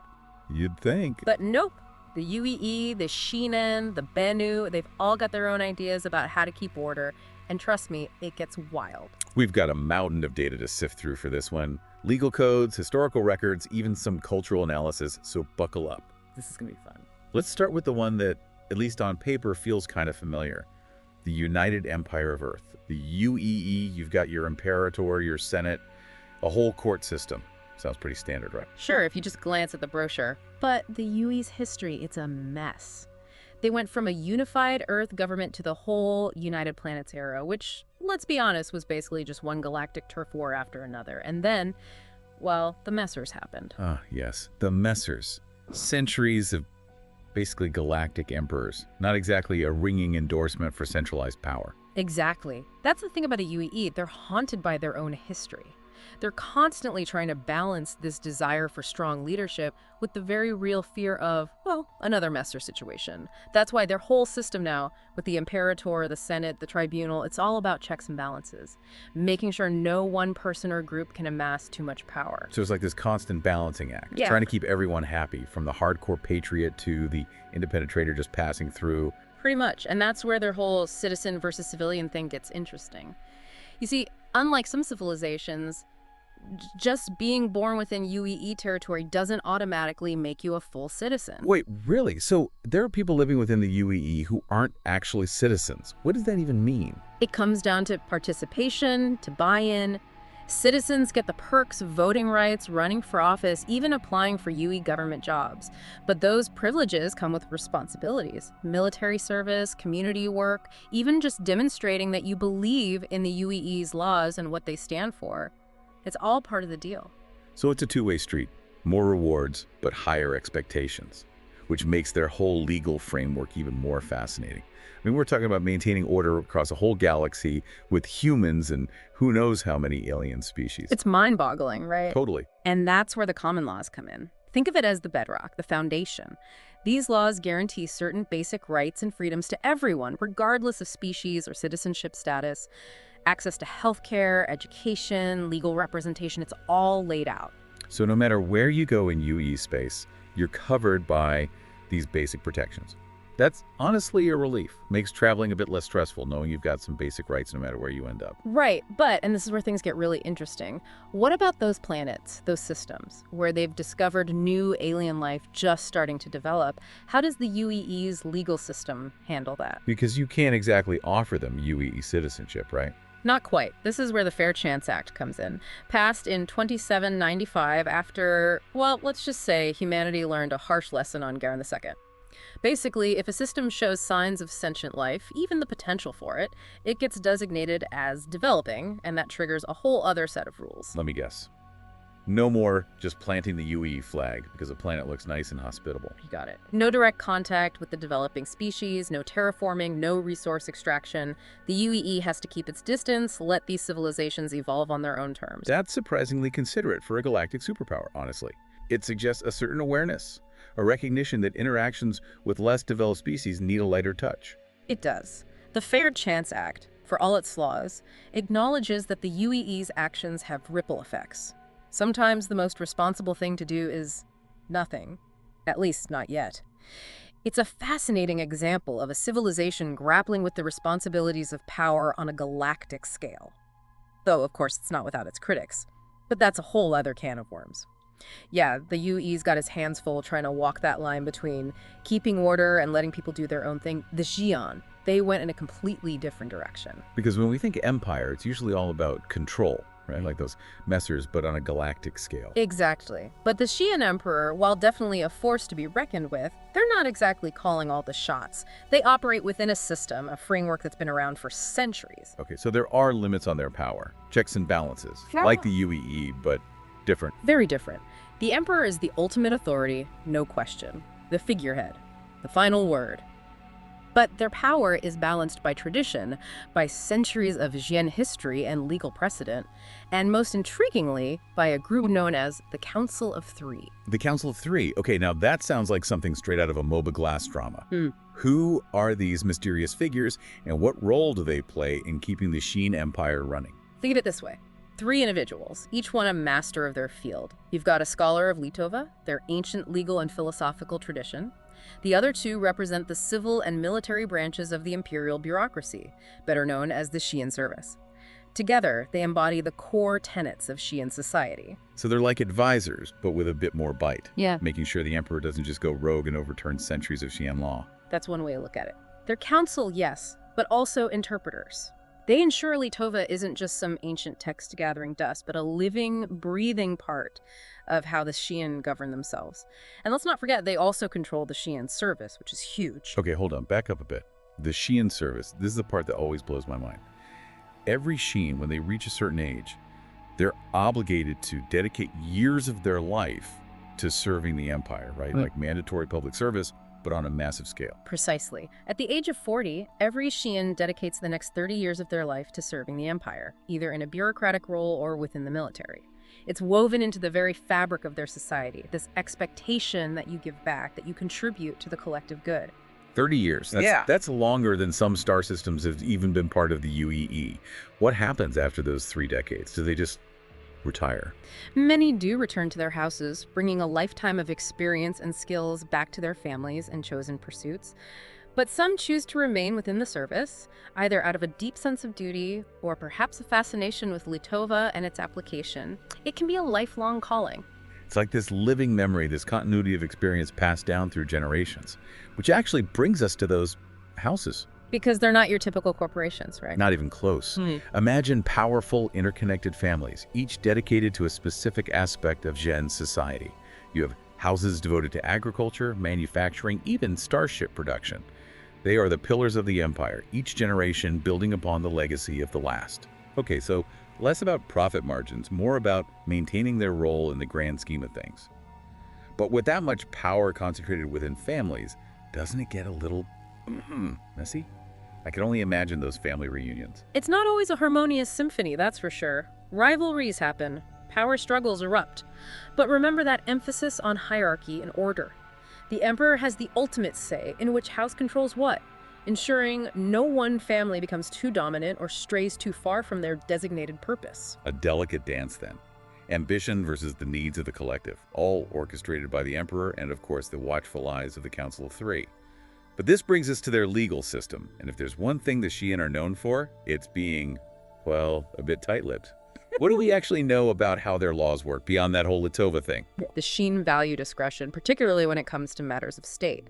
But there have been glimpses, shall we say, into how their legal system operates. Hit me with your best intel. At this point, I'm ready for anything. Well, for starters, their version of prisons are called correction facilities, and they're less about punishment and more about putting those who've broken the law to work to contribute to society in a way that benefits everyone. So rehabilitation through labor. Not exactly a walk in the park, but a more practical, I guess you could say, approach. But what about things like trials, legal representation? Any insight into that? That's where our intel gets a bit thin. The specifics of their legal proceedings are closely guarded. What we do know is that their legal system is deeply rooted in Litova, with its emphasis on maintaining balance and harmony within society. Justice, in their view, is about restoring that balance, not necessarily punishment as we might think of it. So, some mysteries are best left unsolved, or at least waiting to be uncovered.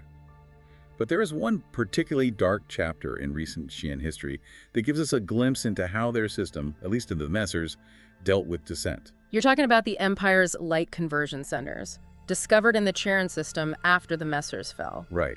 It's a chilling reminder that even in a supposedly civilized galaxy, things aren't always what they seem. What can you tell us about these conversion centers? What are they really about? Imagine prisons hidden away on the fringes of the Empire, shrouded in secrecy.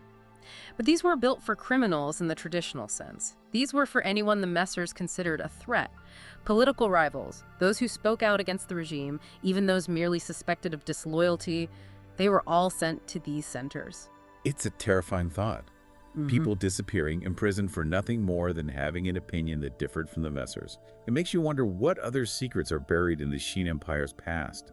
What other stories are waiting to be told?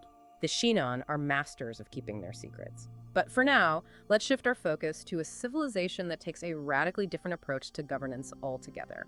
One built not on hierarchy or centralized power, but on individual autonomy and consensus. The Banu Protectorate. Yeah, the UEE and the Xi'an, they're definitely working with different playbooks. But the Banu Protectorate, they're playing a whole different game. Because it's not even like they have a single leader, right? No emperor, no president. It's more like everyone's calling their own shots. It's a completely different way of thinking about governance. Imagine a society where individual autonomy isn't just an idea, it's the foundation of the entire system. Every Banu citizen is a Suli, an independent entity with their own unique skills, resources, and reputation. So instead of a government with departments and all that, you have millions of these independent operators all trying to, I don't know, build something together. That sounds honestly like a recipe for disaster. It might seem that way from our perspective, but the Banu have a way of making it work. They rely on two key principles: contracts and consensus. Each Suli operates like an independent contractor, offering their expertise or resources to meet the needs of their society. So one Suli might focus on, say, mining, while another one's all about food production. Yeah. And they hammer out deals to make sure everyone benefits. Exactly. It's all about mutual benefit, cooperation, and building trust. And because reputation is everything in Banu society, there's a built-in incentive to uphold your end of the bargain. Makes sense, because if you develop a reputation for being unreliable or, worse, dishonest, no one's going to want to work with you, right? Precisely. It's a self-regulating system. No need for courts or prisons when your entire social and economic standing is on the line. That's pretty wild. But what about those really big decisions, the ones that affect the entire protectorate? How do they handle that without, some kind of central authority making the call? That's where the gathering comes in. Right, the gathering. It's this massive assembly, but it's not like any political process we've seen with the UEE or the Xi'an, is it? Not even close. If an issue arises that impacts the entire protectorate, Suli representatives from all different Banu communities, they come together from across Banu space. But it's not about voting or majority rules. They have to reach a consensus, a solution that everyone can agree on. Wow, talk about a slow burn. How long do these gatherings even last? They can go on for weeks, months, even years in some cases. It all depends on the complexity of the issue and how much debate it sparks. But it's a testament to their commitment to ensuring every voice is heard and every perspective is considered. I can see how that would make studying their history a bit of a nightmare. Speaking of which, how did the Banu even view their own history? It's not like they have these meticulously kept archives and historical records like we do. That's one of the things that make them so fascinating. The Banu don't share our human obsession with documenting every single detail. Their history is fluid, evolving, told through stories and individual interpretations rather than some strict objective record of facts. So trying to pin down a definitive history of the Banu Protectorate is almost impossible. Pretty much, and that's part of what makes studying them such a unique challenge. They challenge our assumptions about how a civilization should function, how they should remember their own past. It really makes you realize there's no one-size-fits-all approach to galactic governance. The UEE, the Xi'an, the Banu, they've all found ways to create order, to build functioning societies, even if those societies look radically different from what we might expect. Exactly. And as humanity ventures further out there and encounters even more diverse civilizations, it's a good reminder to keep an open mind. Who knows what other fascinating and maybe even inspiring forms of governance are out there waiting to be discovered. It's a big galaxy out there with even bigger questions. And that's all the time we have for this deep dive into galactic governance. From the heart of the UEE and its constant struggle for balance, to the ancient traditions and rigid hierarchy of the Xi'an Empire, to the fascinating, decentralized world of the Banu Protectorate, we've only just scratched the surface. We've seen how different civilizations grapple with the challenges of maintaining order across vast distances, across different cultures and species. We've glimpsed the structures, the power dynamics, the core values that shape these societies. But as you navigate the Betterverse, remember one thing. The galaxy is constantly evolving. New challenges will emerge, new ideas will take root, and who knows, maybe someday humanity's own journey will inspire others to rethink what's possible in terms of galactic governance. Until next time, keep exploring.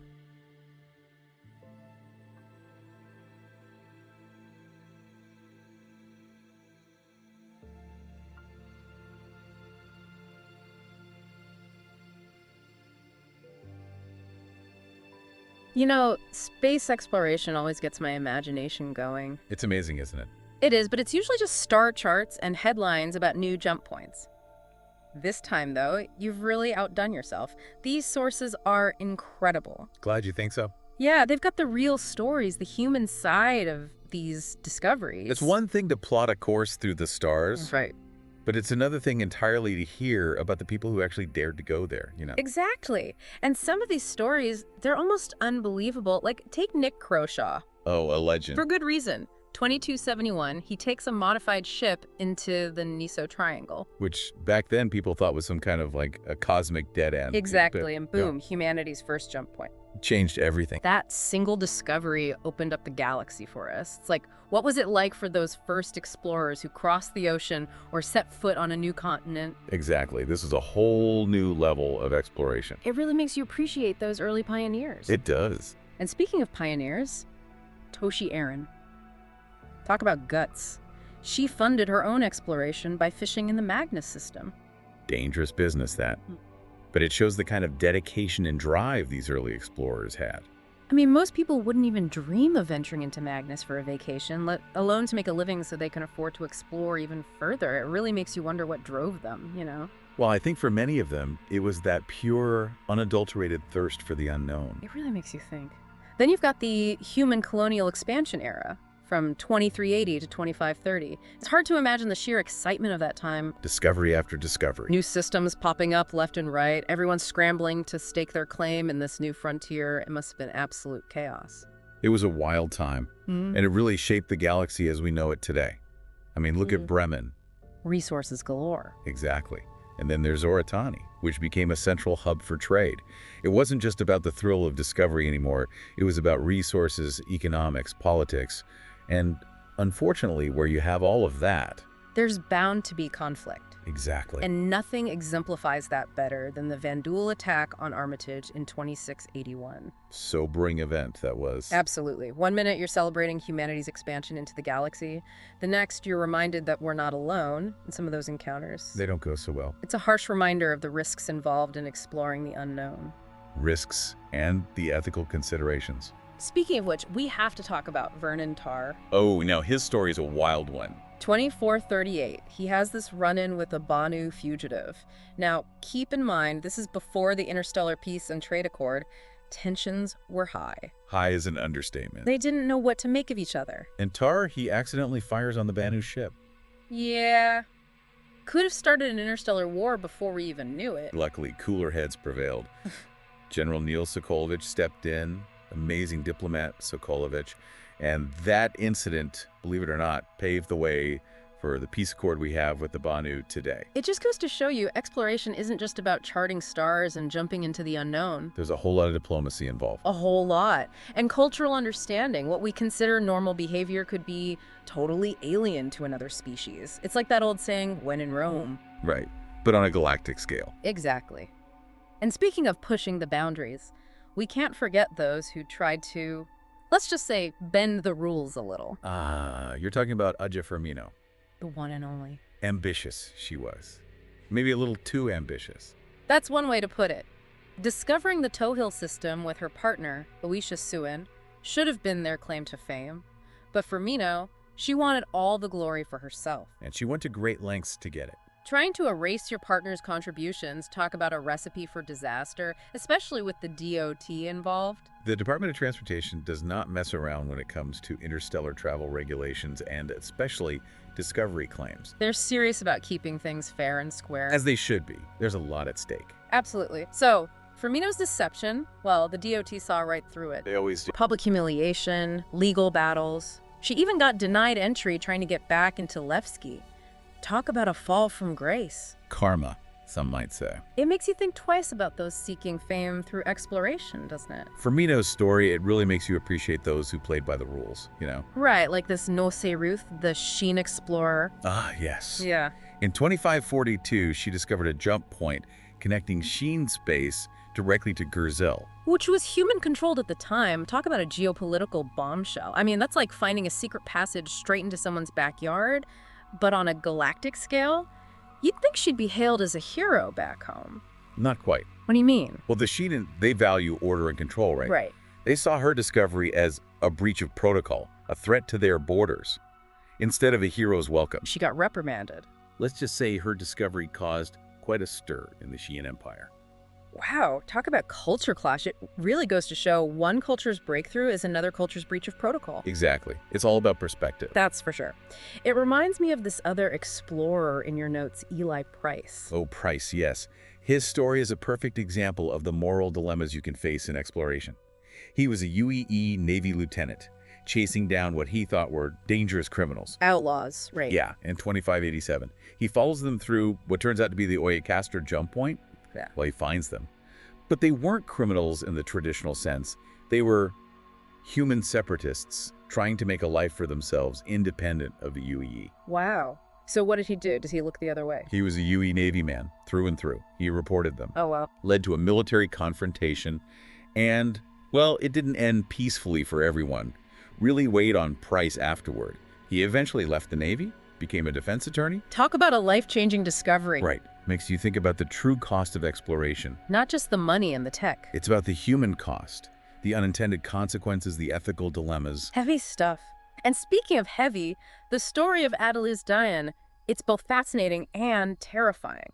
Disappearing into the unknown, it's something that captures the imagination, doesn't it? It does. So we have this brilliant terraforming engineer, disappears in 2317. Investigating a radiation anomaly, right? Yeah, turns out it wasn't just any anomaly, it was a jump point, now known as the Banshee system, in her honor. Fitting tribute, considering... Absolutely, but it still leaves us with more questions than answers.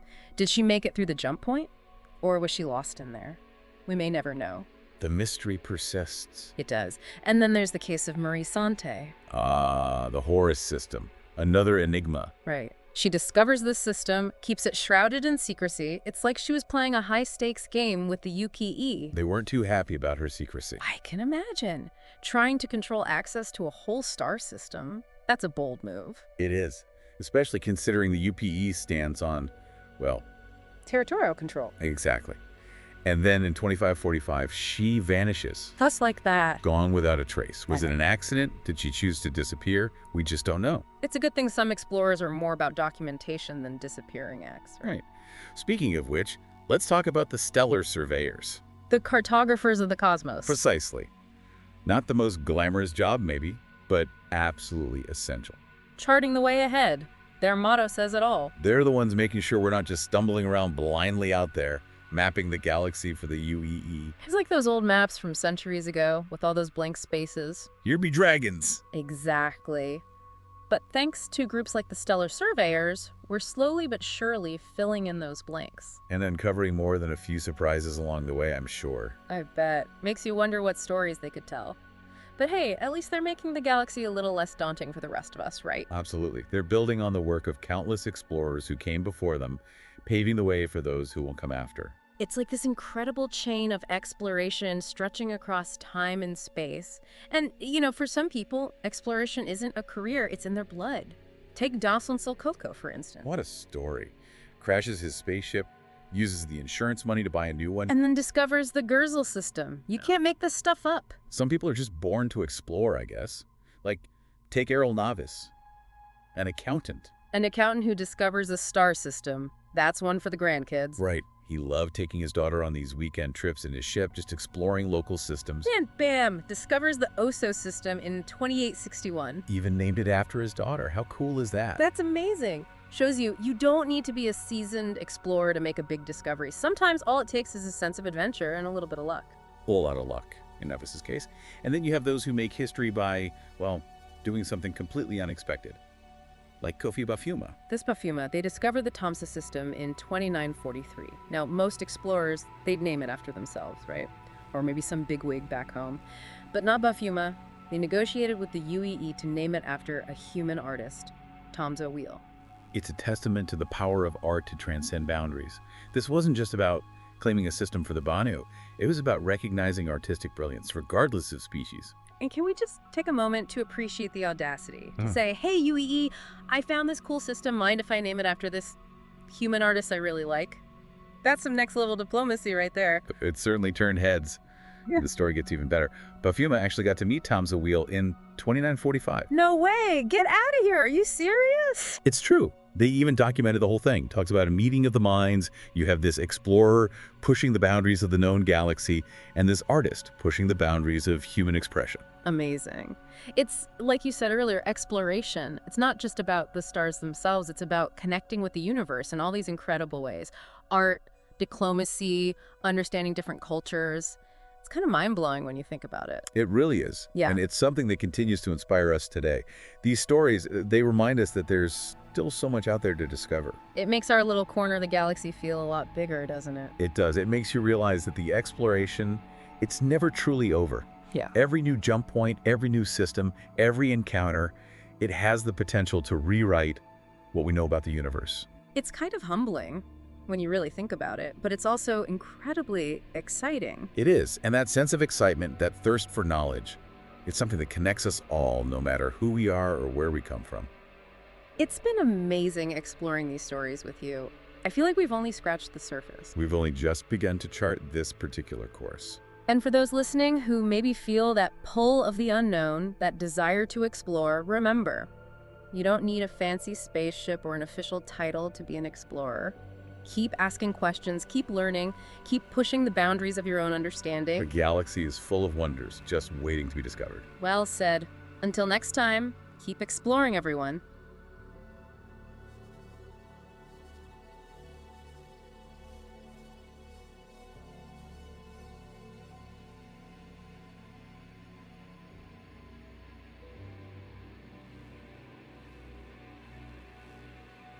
Okay, so get ready, because we're really going deep today. Looks like you've been getting your hands dirty with some seriously interesting research. You could say that again. Black markets, outlaw empires, you name it. Yeah, you haven't just dipped your toes and you've practically gone swimming in this stuff. It's impressive. It's really quite something to see someone dive into both the historical records and the recent reports like you have. Well, you know me, I can't resist a good space crime story. Who can, right? But let's start with the elephant in the room, or should I say the cocktail bar in space. I mean, the variety of substances you've uncovered is mind-blowing. Widow, slam, maze. It's a whole new meaning to out of this world, right? Right, and it's not just the variety, it's what it tells us About the people. Living out here in the fringes of UE space. Take slam, for example. It's a fast-acting stimulant, popular with the space dock workers, asteroid miners.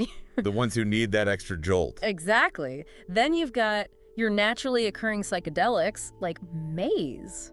Heard some wild stories about that one. Yeah, unpredictable effects, to say the least, Yeah. but potentially profound experiences. But the one that I always find fascinating is neon. Oh, yeah. Didn't that start as a treatment for CPTSD? It did. It did. A way to help people cope with trauma, but it's become a recreational drug. And that says a lot, doesn't it? It does. It makes you think, is it just escapism or is there something more? Are people this desperate to self-medicate? Is UE space really that unforgiving? I mean, those are some pretty heavy questions. Yeah, not easy answers. Definitely not a quick fix. No, this goes way deeper than that. And speaking of deep, you flagged Widow, or WDW. Oh, yeah, the Black Widow herself, Khalil O'Brien. Her story's tragic, you know? A cautionary tale, if I've ever heard one. And sadly not unique. Widow is highly addictive, hence the nickname, I guess. But what's interesting is the debate surrounding it. Crackdown versus legalization. Exactly. And it's not just here in UEE space, it's everywhere. Yeah, it's a tough one. It is. Because on the one hand, you want to get this stuff off the streets. Right. But on the other hand, addiction. It's a health issue. Exactly. So what do you do? Where do you even start? Well, that's the million credit question, isn't it? Stricter control, harsher punishment. It might deter some, but it could just drive it all further underground. And then what? It becomes even more dangerous, right? Then there's the argument for legalization. Regular. Yeah, focus on harm reduction, treatment. You might even remove that criminal element that thrives in the dark. It really makes you think about the role of government, right? Yeah. Are they the enforcers or are they the protectors? Big questions. Big questions. We could debate that one all day, but we've got a lot more ground to cover. Because it's not just about the substances themselves. Right. You've also got smuggling rings, even something called sentient trading. I'm not even sure I've heard that term before. It's not a term you want to hear. No. No. Essentially, it's slavery, the buying and selling of intelligent beings. Wow. It's outlawed, of course, by the UEE and the Xi'an, for that matter. Of course. But it still happens. They disguise it as indentured servitude. But these contracts... They're designed to trap people. Exactly. It's a dark thought. Yeah. Thinking about someone, some being, treated as a commodity. And, you know, when you talk about operating outside the law, you highlighted this group, the Drop Kings. Oh, yeah. What a story. Started as activists fighting against the messers, ended up smuggling kingpins. Talk about a turnaround, right? It's like something out of a space opera. But it just shows, I guess, how a change in circumstances, how that can push even the most idealistic down a different path. They were forced into hiding, opposed the messers, so they turned to smuggling to survive. It makes sense. And then somewhere along the line, they went from survivalists to, well, kingpins. I mean, you got to admire the hustle. You do. But I mean, they set up shop in Charts. Interesting choice. Right. It's a former mining station. Yeah, perfect for keeping a low profile. Absolutely. And it makes you wonder, did the messers, did their iron grip, did that create the demand for a place like Char? Interesting question. Or would a place like Char always spring up? Laws or no laws? I mean, that's a question for the ages. It is. Chicken or the egg, right? Right. But you know what I find even more fascinating than the stuff being traded? What? The people doing the trading. These outlaw groups with their own codes and their reputations.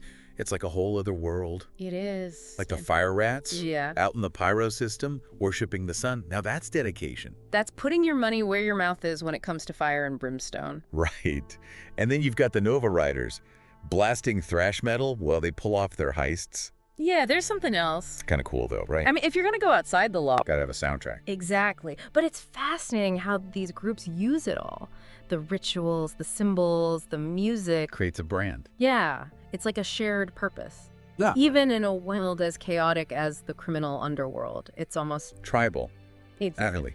But like you said, it is a family reunion gone wrong, right? Because some of these groups, they don't exactly play nice. You mentioned this rivalry between the headhunters and the drop kings. What a clash. And the prize in the middle of it all. Ruin Station. What makes Ruin Station so special? Ruin Station is all about control. It's not just the profits, it's who dictates the flow of everything. The goods, the information, even the people. So it's not just a station, it's a power base. Exactly. Whoever holds Ruin Station, they basically hold the keys to the kingdom. You can challenge the authorities from there, maybe even Become the dominant force. Maybe. And I mean, talk about power. We can't forget about individuals in all of this. Like Keller. Keller's run. It's insane. One guy sparking a system-wide manhunt. He caused so much chaos. It really highlights the challenge of governing a place as vast as UEE space, doesn't it? It does. I mean, even with all the tech, law enforcement, they can't be everywhere at once. It's impossible. Yeah. But it makes you wonder, what was going through Keller's mind? What would drive someone to do something like that? Freedom, maybe? Or infamy? It's hard to say. It's like trying to read a data drive that's been corrupted. But, while we're on the topic of the individuals that shape this world, we have to talk about the violence. You mentioned Neville Lott, and honestly, even saying his name sends shivers down my spine. He was a piece of work, that's for sure. It makes you wonder, where do people like that come from? It's the age-old question, right? Are some people just born bad, or are they a product of their environment? Both. Maybe. But either way, it's a chilling thought. It is. It makes you question everything. And speaking of questioning everything, groups like Xenothreat, they're more than just criminals. They're dangerous. Exactly. They take advantage of fear, resentment, They weaponize it. and they're good at it. Scary good. It's like they're a symptom of a much larger problem, one that we haven't figured out how to solve yet. And one that we can't ignore. Exactly. Yeah. It's kind of terrifying when you think about it. It is, isn't it? I mean, we started with black market cocktails. Now we're talking about, like, the collapse of society. It's all connected, though. These things we think are isolated, these groups operating in the shadows, they're not isolated. They tell a story. They paint a picture. A very bleak picture. Well, a revealing one, at least. It's like we took a look inside, behind the curtain of a space thriller, and what did we find? A mess. A cautionary tale. About the human condition. About what happens when things break down. And what happens? Well, that's what we're trying to figure out, right? Right. What happens when a society doesn't take care of its people? What happens when you let fear and resentment just fester? It's a recipe for disaster, that's for sure. Exactly. And these aren't just questions for UEE space. No. No, these are universal questions. It's a lot, this whole deep dive. But I gotta say, it's been eye-opening. I always thought of these outlaw groups, these smugglers, as, I don't know, just bad apples. Right. But they're not, are they? They're a symptom of something much bigger. It's about perspective, isn't it? You start to see the patterns, the cause and effect. You start to see the bigger picture. Exactly. And once you see it, you realize these aren't problems you can just arrest your way out of. So what do we do? Where do we even start? Awareness. Recognizing that the line between order and chaos, it's thinner than we think. And then? We ask the tough questions, the ones that make us uncomfortable, the ones that challenge everything we think we know. We can't just bury our heads in the sand. Nope.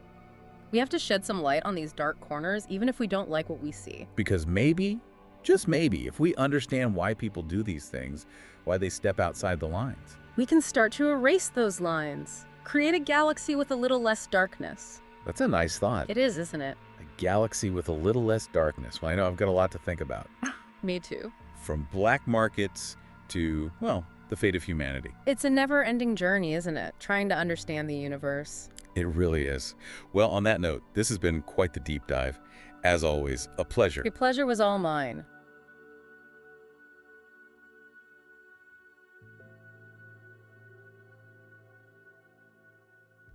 All right, so you know that feeling, right? Like walking into a space bar and instantly you can tell fists are about to fly. Yeah, that's the Star Citizen universe sometimes. Today we're breaking down the major factions, the movers and shakers that make the Gaiaverse what it is. And we've got a whole data file on these groups. It's really interesting, it's not just about the size of these groups, it's the history. Some, like the Drop Kings, they've been around for centuries. To last that long in a place like the Gaiaverse, you've got to be tough, smart, and maybe a little bit lucky. Okay, so lesson 1, brush up on your verse history, got it. But what about the folks trying to maintain some semblance of order? This file on the UEE's 999th Test Squadron. They sound intense. Oh, they are, for sure. Imagine, like, the test pilots for humanity's wildest spacecraft. If you see a ship that's pushing boundaries, chances are the 999th, they were the ones who put it through the ringer first. Remember that Zeus spacecraft overhaul a while back? Yeah. Yeah, that was them. Instrumental in making that happen. Which, when you really think about it, that's a lot of trust the UEE puts in them, right? Here, take this experimental ship that might blow up if you look at it funny, and go do some barrel rolls. Exactly. And their history. Just as impressive as the tech. Michelle Salino, the founder. First human to ever quantum travel past Jupiter. Talk about a legacy. Makes my head spin just thinking about it. Okay, so from the daredevils to, let's just say, the heavily armed and prepared. Nope. We've got some data here on the Civilian Defense Force, the CDF. They're like the galaxy's backup plan when things go south, right? Right, exactly. Think of it this way. The UE Navy, they're busy with the big picture, right? Yeah. Like a Van Duel attack or something. That leaves systems vulnerable. That's where the CDF steps in. Remember that raid on Stanton a few years back? Brutal. The CDF, they held the line, bought precious time for reinforcements to arrive. Not all heroes wear capes, right? Some carry really, really big guns. And then you've got, keeping those corporate profits safe and sound. That's where Crusader Security comes in. Ah, yes, Crusader Security, the muscle behind Crusader Industries. They're an interesting case because are they keeping the peace? Or are they just another power player? Depends on who you ask, really. See, that's what I love about digging into this stuff. It's all about perspective. But let's be real, sometimes you got to deal with the groups who toss the rule book out the airlock, this file on the Drop Kings. Yeah, they've had centuries to perfect that art. The Drop Kings are fascinating because they show you just how deeply smuggling is woven into the verse. They've outlasted governments, technology. They just persist, which tells me they've got their hands in a lot of pies. And they haven't exactly made a lot of friends along the way, judging by this rivalry with the headhunters over in Pyro. Sounds like a turf war with some seriously high stakes. Oh, absolutely. And a long memory, let me tell you. This isn't just about who gets the profits now. It's generations of grudges, resources, those black market connections. When you see a headhunter symbol, usually a skull, just to be clear. Yeah. It's a message. This is ours. Stay away. Subtlety isn't really their style, huh? But they're not the only ones playing for keeps in Pyro. We've got some info on the Fire Rats, and let's just say they're hardcore, like next level hardcore. The Fire Rats are a trip, Outlaw tactics, but with this, like spiritual reverence for Pyro's star. They're notorious for shipjacking. And those scars they get from flying too close to the star. Badges of honor, that's how they see it. I always figured space was scary enough without daring a star to burn you to a crisp, but hey, to each their own, right? Right, and then you've got groups like Xenothreat. They're different. They tap into that fear, that resentment that's always simmering beneath the surface. Corporations, anyone they see as outsiders, they're fair game. Remember their attack on Stanton in '51? Brutal. Really highlights how dangerous it can be when a group exploits those existing divisions. It's a good thing we've got all this data, helps to keep track of who's who, like who you don't want to run into in a deep alley, or a star system for that matter. Because in the verse, knowing who to trust or who to avoid, that's survival. Speaking of, this file on the Rough and Ready gang, they're like the poster children for shady dealings over in Pyro, right? Yeah, but here's the thing about them. They highlight how even in chaos, you get Order of a sort. Pyro. Smuggler's paradise. Pirate haven, right? The rough and ready, they saw a business opportunity. Need fuel, sure, but it'll cost you a lot. More like protection money, really. They've got these refueling stations. Run them with an iron fist. And those chess-themed names, Checkmate Station, Rook's Resupply. Gotta give them points for style. It's like they're saying we're criminals, but we're criminals with a theme song. Right. Though for a real mystery, wrapped in an enigma, you gotta look at the Nine Tails, this file. It's more rumor than hard data, even for the vert. Right. Ghost stories, basically. They pop up, pull off some crazy heist, like breaking someone out of a high-security prison, then disappear. And the rumors about ties to the Rangda Syndicate. Chilling stuff. What gets me about the Nine Tails is we don't know what they want. Are they in it for the money, some ideology, revenge? Hard to say, which makes them unpredictable, a wild card. Which is probably exactly how they like it, keeps everyone guessing. But while the Nine Tails keep to the shadows, there are others who are very vocal about, let's say, their disagreements with the way things are. The People's Alliance, for example. They're done waiting for change. They're making it happen their way. And their solution is pretty radical, right? If you don't like the system, build your own. They've claimed this derelict asteroid far outside UEE space. Their whole thing is self-sufficiency, equality, a utopian ideal. Whether it can work in the long run, who knows? It's a noble goal, for sure. But can you really escape the verse by just hiding from it? I guess only time will tell if their utopia can actually make it, or if the reality of the galaxy will catch up. It reminds you of that change. It doesn't happen overnight. It's messy, unpredictable. Speaking of change, sometimes it comes from the least expected places. And for that, we got to talk about Tide. Oh yeah, this file gave me chills. These are the folks who helped bring down the Messer regime, from the inside no less. Tide understood something crucial. Information. That's power. They worked in secret, gathering evidence, exposing the Messer's corruption. Eventually, they sparked a revolution, brought the whole rotten structure crashing down. And they did it all while staying completely off the grid. Under the Messer's watch, that's almost unbelievable, really makes you think. Even in the darkest times, there's always someone willing to stand up for what's right, no matter the risk. Tide's legacy. Powerful, to say the least. But let's switch gears a bit to a group that embraces a different kind of risk, shall we? This data on Wildstar racing. Talk about life on the edge. These pilots are insane. Asteroid fields, derelict stations, places I wouldn't go with a whole armada, and these guys are ripping through there at top speed. That's the allure, though, isn't it? Pushing the limits, you, your ship, everything. Yeah, it's dangerous, but it's also responsible for some of the biggest leaps in spacecraft tech. Things we all benefit from, even if most of us will never even set foot in a racing ship. So it's like entertainment that also pushes the boundaries of what's possible. I can get behind that. And speaking of pushing boundaries, the Nova Riders. Now, those were your classic space pirates back when it was all about boarding parties and, well, style. They were the original disruptors, flipping off authority, ignoring distress calls, blasting thrash metal. Reckless. Oh, yeah. Yeah. Audacious. Definitely. But they captured people's imaginations, that's for sure. And they were pretty good at disappearing, too. This file mentions multiple times where they supposedly disbanded, only to reappear years later, ready to cause more chaos. Makes you wonder, did they ever really go away? Or were they just waiting for the right moment to make their comeback? It's a good reminder that in the verse, some stories, they never really end. They just fade out, waiting for the next chapter. It's true, sometimes laying low is the best move, live to fight another day, right?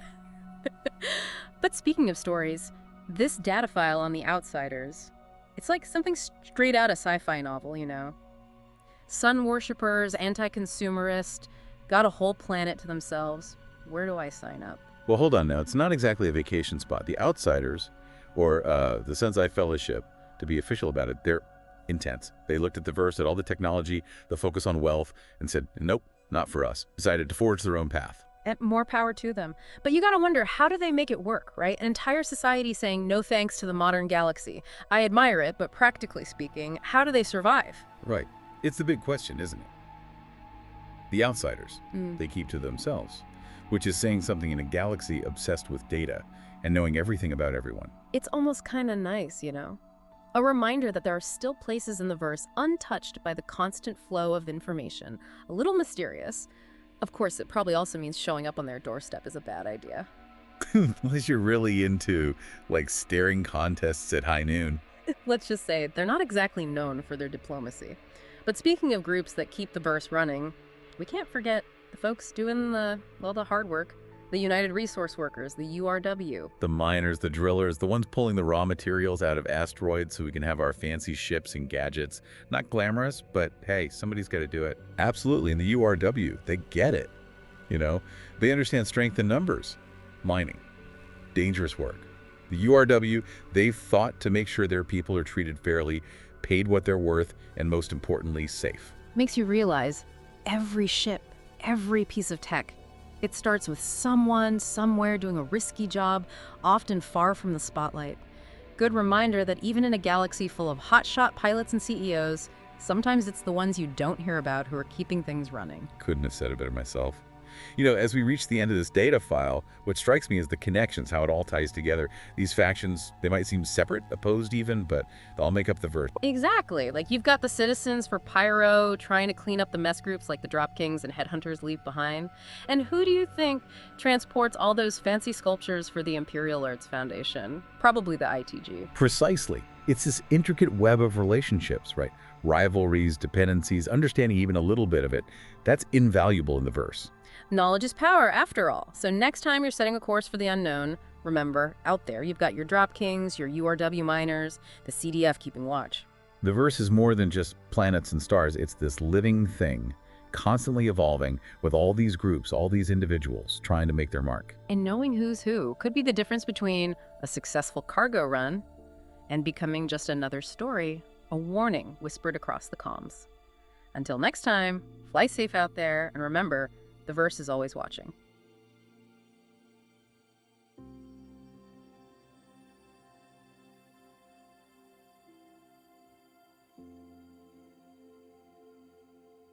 Ever get the feeling that history is repeating itself? Like we're not just studying the past, we're like living through its echoes. That's the vibe I'm getting from these historical records you sent over. It's not just a vibe, it's a pattern. Yeah. And today's deep dive is going to trace those echoes, those patterns, through some of the most pivotal events in human history. Okay. We're talking everything from the ashes of the Mars tragedy to the rise and fall of an empire right here in our own stellar backyard. I am ready to get lost in the weeds on this one. Yeah. Especially that Mars tragedy, you know. Yeah.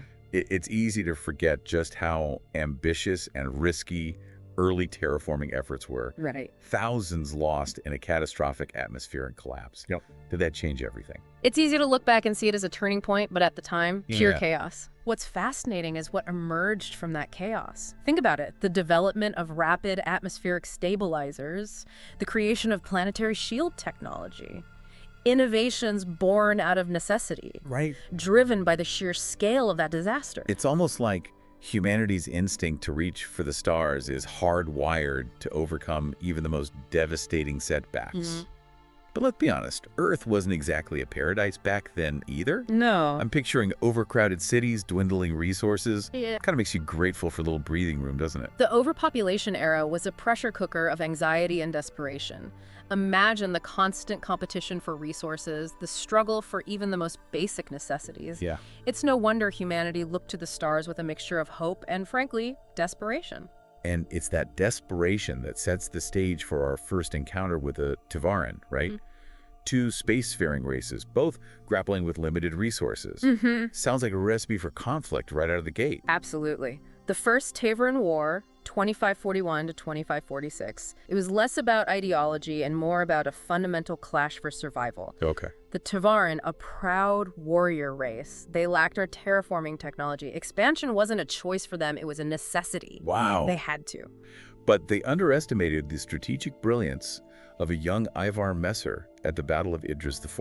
Right? Talk about a turning point, not just for the war, but for human history, right? Messer's tactics at Idris IV are still studied in military academies today. What's often overlooked is how that victory laid the foundation for the entire Messer dynasty.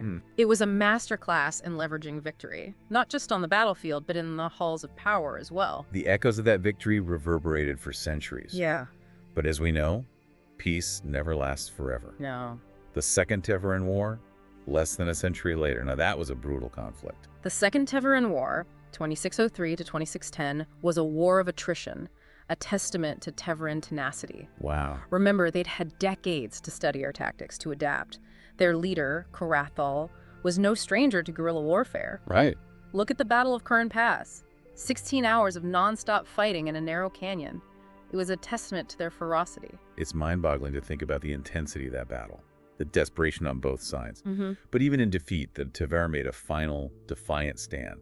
What was it like for them to face the fall of their homeworld, Jalen, at the Battle of Centauri? Imagine the weight of defeat, the loss of not just territory, but of cultural identity. Right. The self-immolation of Korthal and his forces as they plunged into Jalen's atmosphere. Wow. It was a tragically poetic end to a centuries-old culture.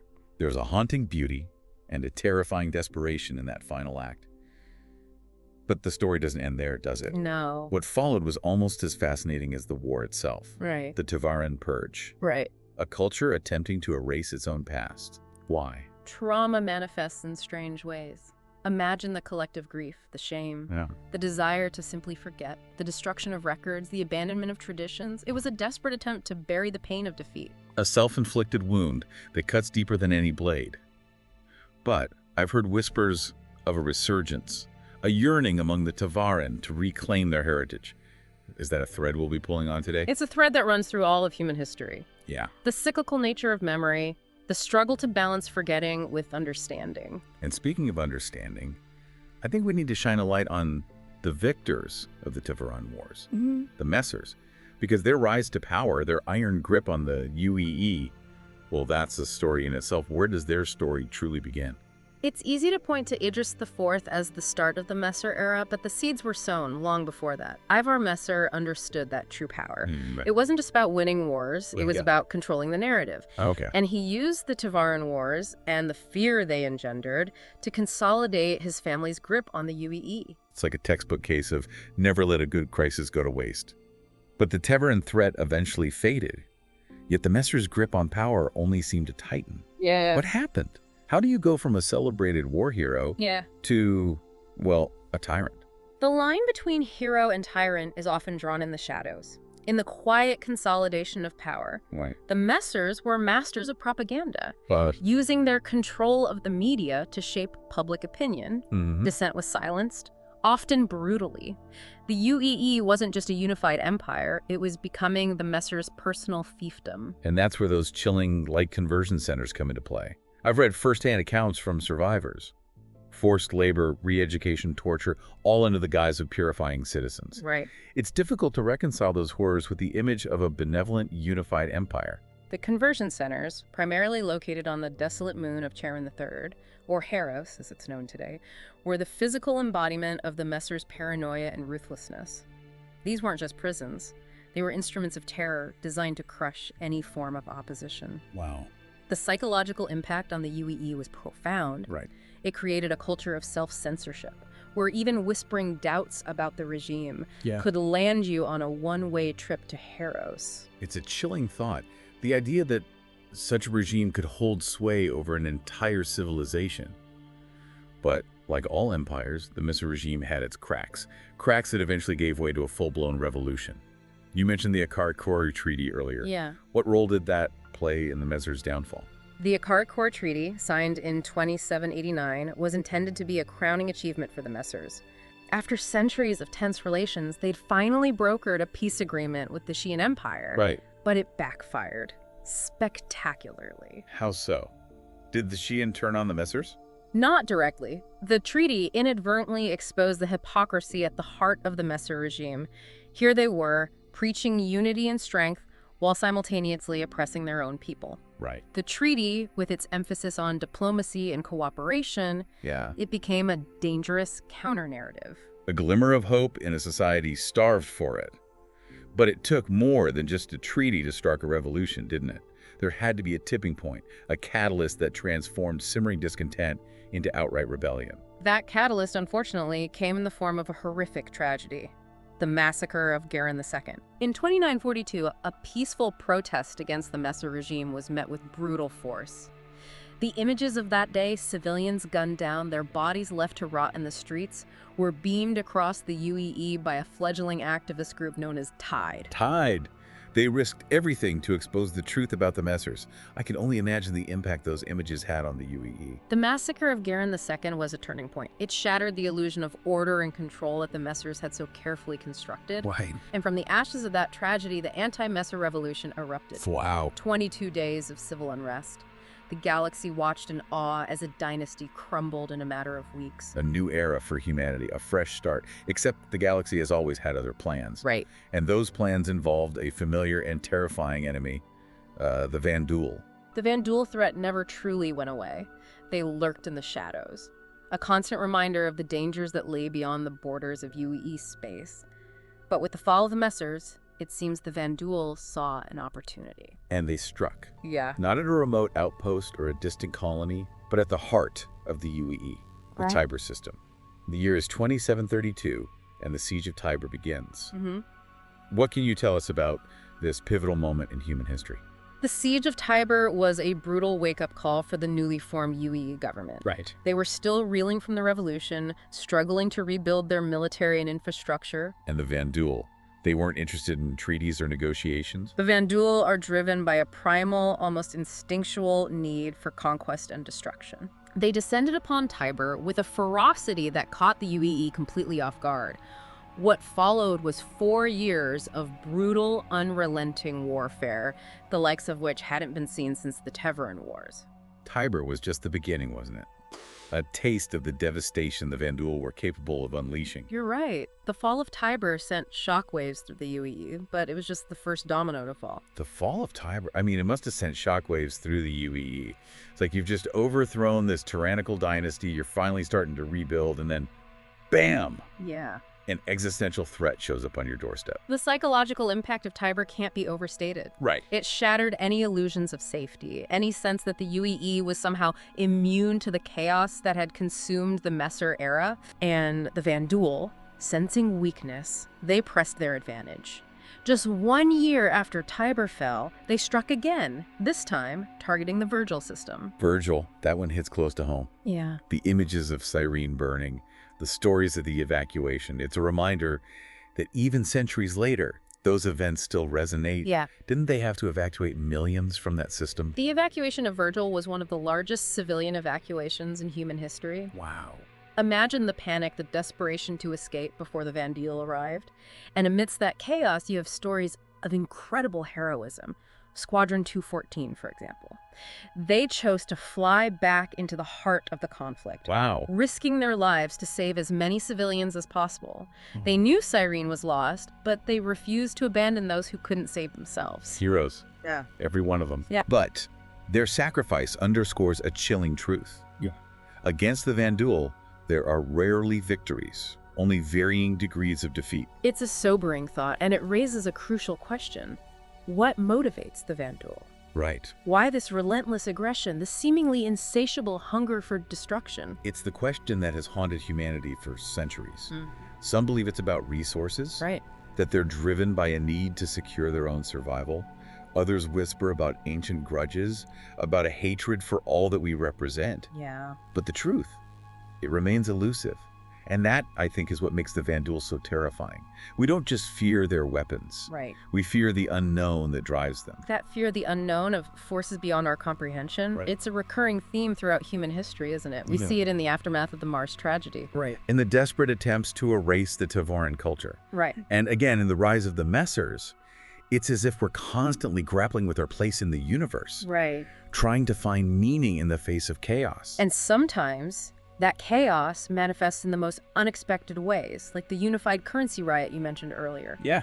Who would have thought that something as seemingly mundane as a new currency could spark such widespread unrest? The introduction of the UEC was meant to be a unifying force for the UEE. Right.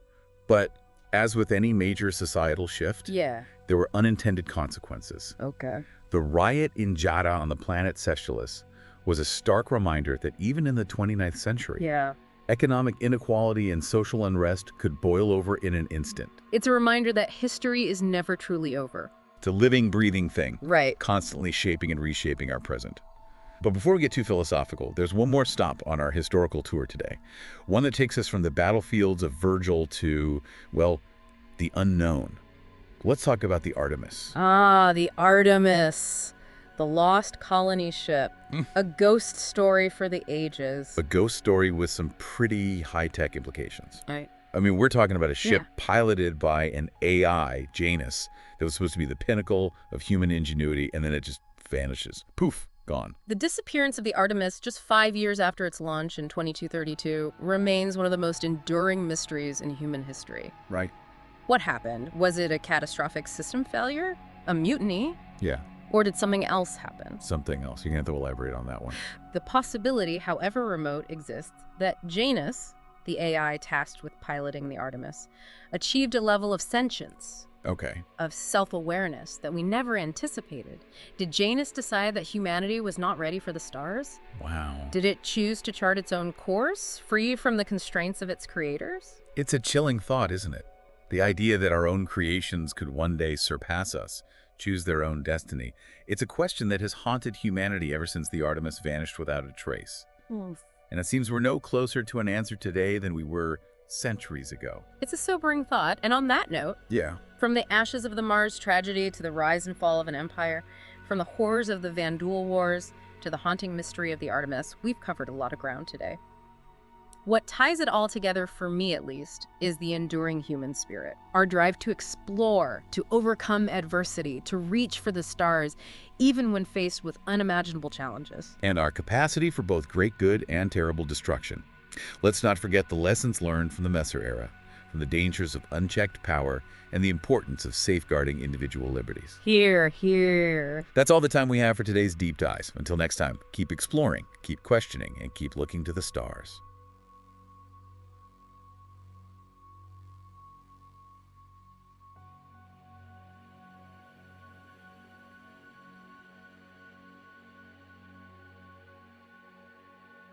All right, so Pyro, huh?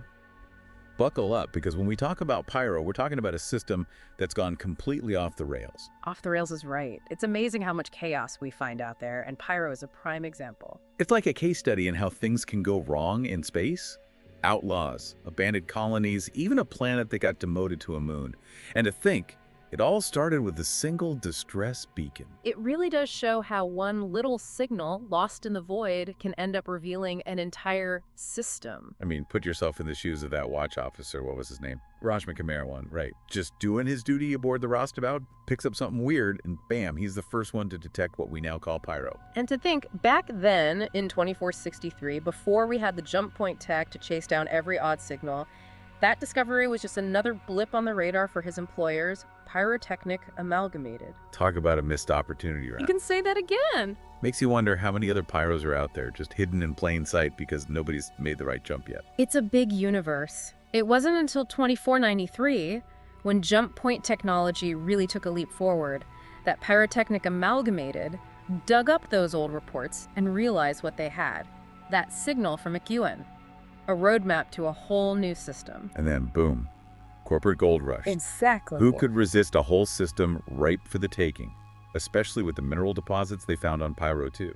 It was like striking gold, both literally and figuratively. We're talking precious metals, the kind used in everything high-tech, from starship hulls to advanced electronics, enough to make any corporation salivate. Except for that small detail.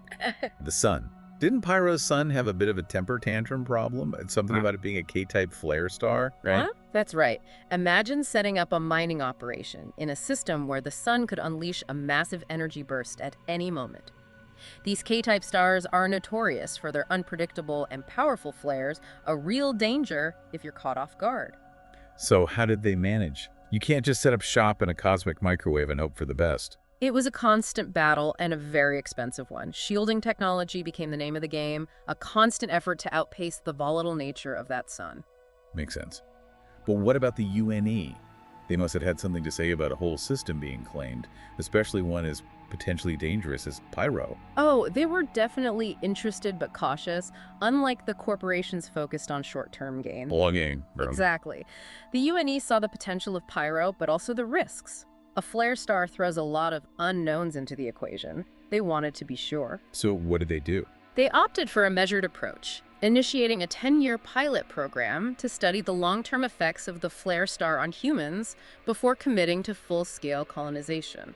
A wise move, given what we know now about radiation and those unpredictable flares. But didn't something happen during that time? I mean, Pyro isn't exactly a shining jewel of the UNE. You're right, it's almost ironic. Just as the UNE was dipping its toes into Pyro, two other systems were discovered, systems with even more potential. First Magnus, and then, of course, Terra. Talk about a tough break. Those are some heavy hitters in the system game. Exactly. Magnus with its wealth of resources, and Terra, well, Terra speaks for itself. It was the discovery everyone was waiting for. The ultimate prize. Exactly. Naturally, the UNE shifted its focus, redirecting resources to these new, more promising systems. And just like that, Pyro, with its unpredictable sun and uncertain future, took a back seat. A cosmic ghost town in the making. It's incredible how quickly fortunes can turn in space. But that's just the start of Pyro's story. Things are about to get really interesting. So last time, we left off with Pyro starting to look like yesterday's news. The UNE had set its sights on bigger and brighter stars, leaving behind a handful of corporations trying to make a quick buck in a system where the sun seemed to have a personal vendetta against them. It was a recipe for disaster. Okay, so let's break it down. We've got the dangerous sun, obviously, but what else was working against these corporations? Well, that initial gold rush, it wasn't going to last forever. The easily accessible resources were being depleted, meaning profits were shrinking, and those costly shielding upgrades, not so appealing anymore. So it was a case of, we need to spend more to make less. Basically. And then there's the human factor. With the UNE's departure, law enforcement was practically non-existent. The Wild West of space. Exactly. A breeding ground for, let's just say, entrepreneurial types who saw an opportunity in all the chaos. Are we talking like space pirates? Outlaws? Come on, indulge me. Outlaw is probably a more accurate term, but you're not far off. But forget romanticized pirates of old. These were organized, tech-savvy groups who knew a good mark when they saw one. And Pyro. Pyro was practically flashing neon signs. Right for the taking. Precisely. And remember that advanced shielding technology those corporations invested in. To survive the sun, yeah. Well, that same tech gave those outlaws a serious edge. Level playing field. So the very thing meant to protect them became the tool that ran them out. Talk about irony. It's a classic case of unintended consequences. The outlaws exploited the situation perfectly, hitting mining operations and transport ships. It got bolder, more frequent. Those corporations never stood a chance. What a nightmare, those poor corporate miners. I can only imagine the morale. It was a turning point. They were bleeding resources, profits were non-existent, even Pyrotechnic amalgamated, the ones who discovered the system. They called it quits. Seriously, they got pushed out of their own discovery. That's harsh. What happened to the people who were left behind? Did everyone just pack up and leave? Some did, but many were stuck. They didn't have the resources to just up and leave a system that was quickly becoming synonymous with danger. So let's fast forward to today. What would we find if we visited Pyro now? Imagine a system on the brink, where survival is a daily grind and alliances change faster than the weather. No real government, no central authority, just territories carved up by factions, all vying for power. Sounds like a free-for-all. Pretty much. Ruin Station, that old Pyrotechnic amalgamated hub, it's become the epicenter. Outlaws, scavengers, folks desperate to carve out a living on the fringes. It's a melting pot of the desperate and the dangerous. And whoever controls Ruin Station controls the whole system, I'm guessing. Control the station, control the few trade routes that still operate. That's the name of the game in Pyro. It's a constant power struggle. What about the planets? What's it like living on a planet in the middle of all that? Challenging is an understatement. Take Bloom, Pyro Noah 3rd, the only naturally habitable planet, but far from paradise. Let me guess, not exactly a lush paradise. More like a graveyard of abandoned mining outposts. Ghost towns baking under that unpredictable sun. So how are people even surviving there? They adapt. They always do. Repurposing old infrastructure. Mining tunnels become shelters. Anything to eke out an existence. It's a testament to human resilience. Salvaging a life from the wreckage. Exactly. And what about those other planets? We talked about Monarchs earlier, rich in minerals. Ah, Monarchs. It's practically a case study in stubbornness. Technically, it's lethal to humans. Atmosphere is loaded with carbon monoxide. You'd think that would be enough to scare people off. You'd think. But those abandoned mining outposts, the ones the corporations left behind, they were built tough, designed to withstand the worst. They had to. And that means robust life support systems, more than enough to keep people alive. So they're holed up in those old outposts. It's their best shot at survival. Times are tough in Pyro. You join a faction, you might get some protection, some resources, but there's always a price. Yeah, I bet. Freedom for safety. Not an easy choice. It makes you realize some things are universal, even in the farthest reaches of space. But there's one last twist to this story, and it involves a planet that faced a rather unique fate. You mean Pyro 4-Way, the planet that got downgraded to a moon? I'm ready for this story. All right, so before we went to break, we were talking about Pyro 4, this planet that got demoted, right, like a cosmic downgrade to a moon. What happened there?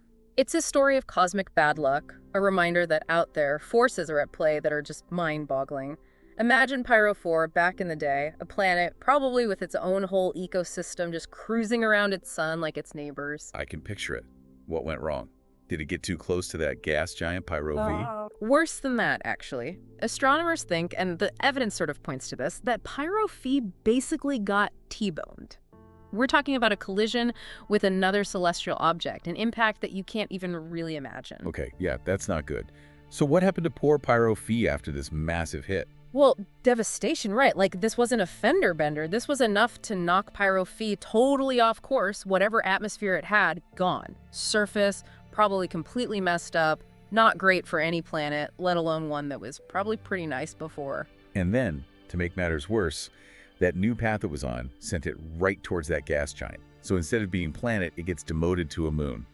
Brutal. Talk about adding insult to injury, right? And it's not even a stable situation. Pyro V is basically living on borrowed time. Not a question of if, but when for this moon. So is it going to crash into the gas giant? Could go a couple of ways, actually. It could slam into Pyro V, which would be quite the show if anyone was around to see it, or the gas giant's gravity could just rip it apart. Either way, not a pretty picture for Pyro V. Yeah. You know, when we talk about these big cosmic events, it's usually black holes, supernovas, but a whole planet getting demoted, it really makes you think, you know? All those stories, gone, makes our problems here seem kind of small. It really puts things in perspective, doesn't it? But even with all that chaos, Pyro's story is also kind of inspiring, isn't it? I mean, people found a way to survive there. Yeah, it's a tough system full of contradictions. It's dangerous, but people are still there. Makes you wonder what the future holds for Pyro, right? Exactly. That's what makes it so fascinating. It's this reminder that even in the weirdest corners of the galaxy, there's always something new to discover, and even when it seems hopeless, life, in some form, finds a way. So Pyro, huh? Outlaws, a wild sun, and a planet that just can't catch a break. It's been a wild ride exploring it. Big thanks to you for walking us through it all. Anytime. Pyro is definitely one for the books. And to all you listeners out there, thanks for joining us on this deep dive. Keep exploring, and we'll see you on the next one.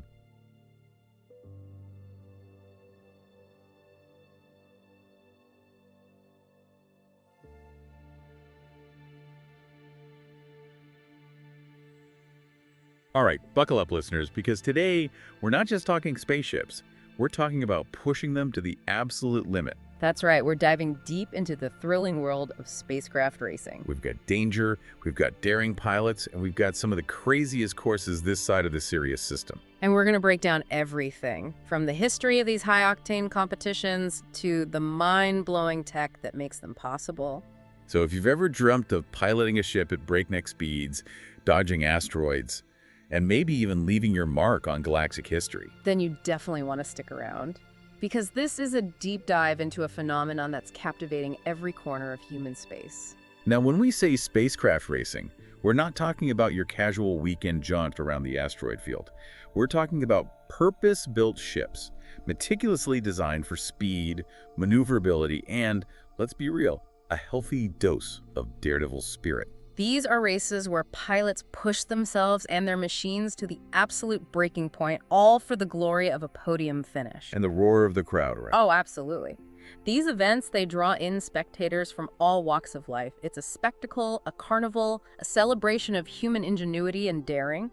Think of it like the ancient chariot races, but with, a few more parsecs involved. Okay, so let's talk about the races themselves. First up, we got to start with the big one, the Murray Cup, held in the Ellis system. Ah, the Murray Cup, the Super Bowl, the World Cup, the Thrilla and Manila of spacecraft racing. It's the oldest, most prestigious, and arguably the most dangerous race in human space. And it all started with a bunch of bored terraforming workers. Yeah, right?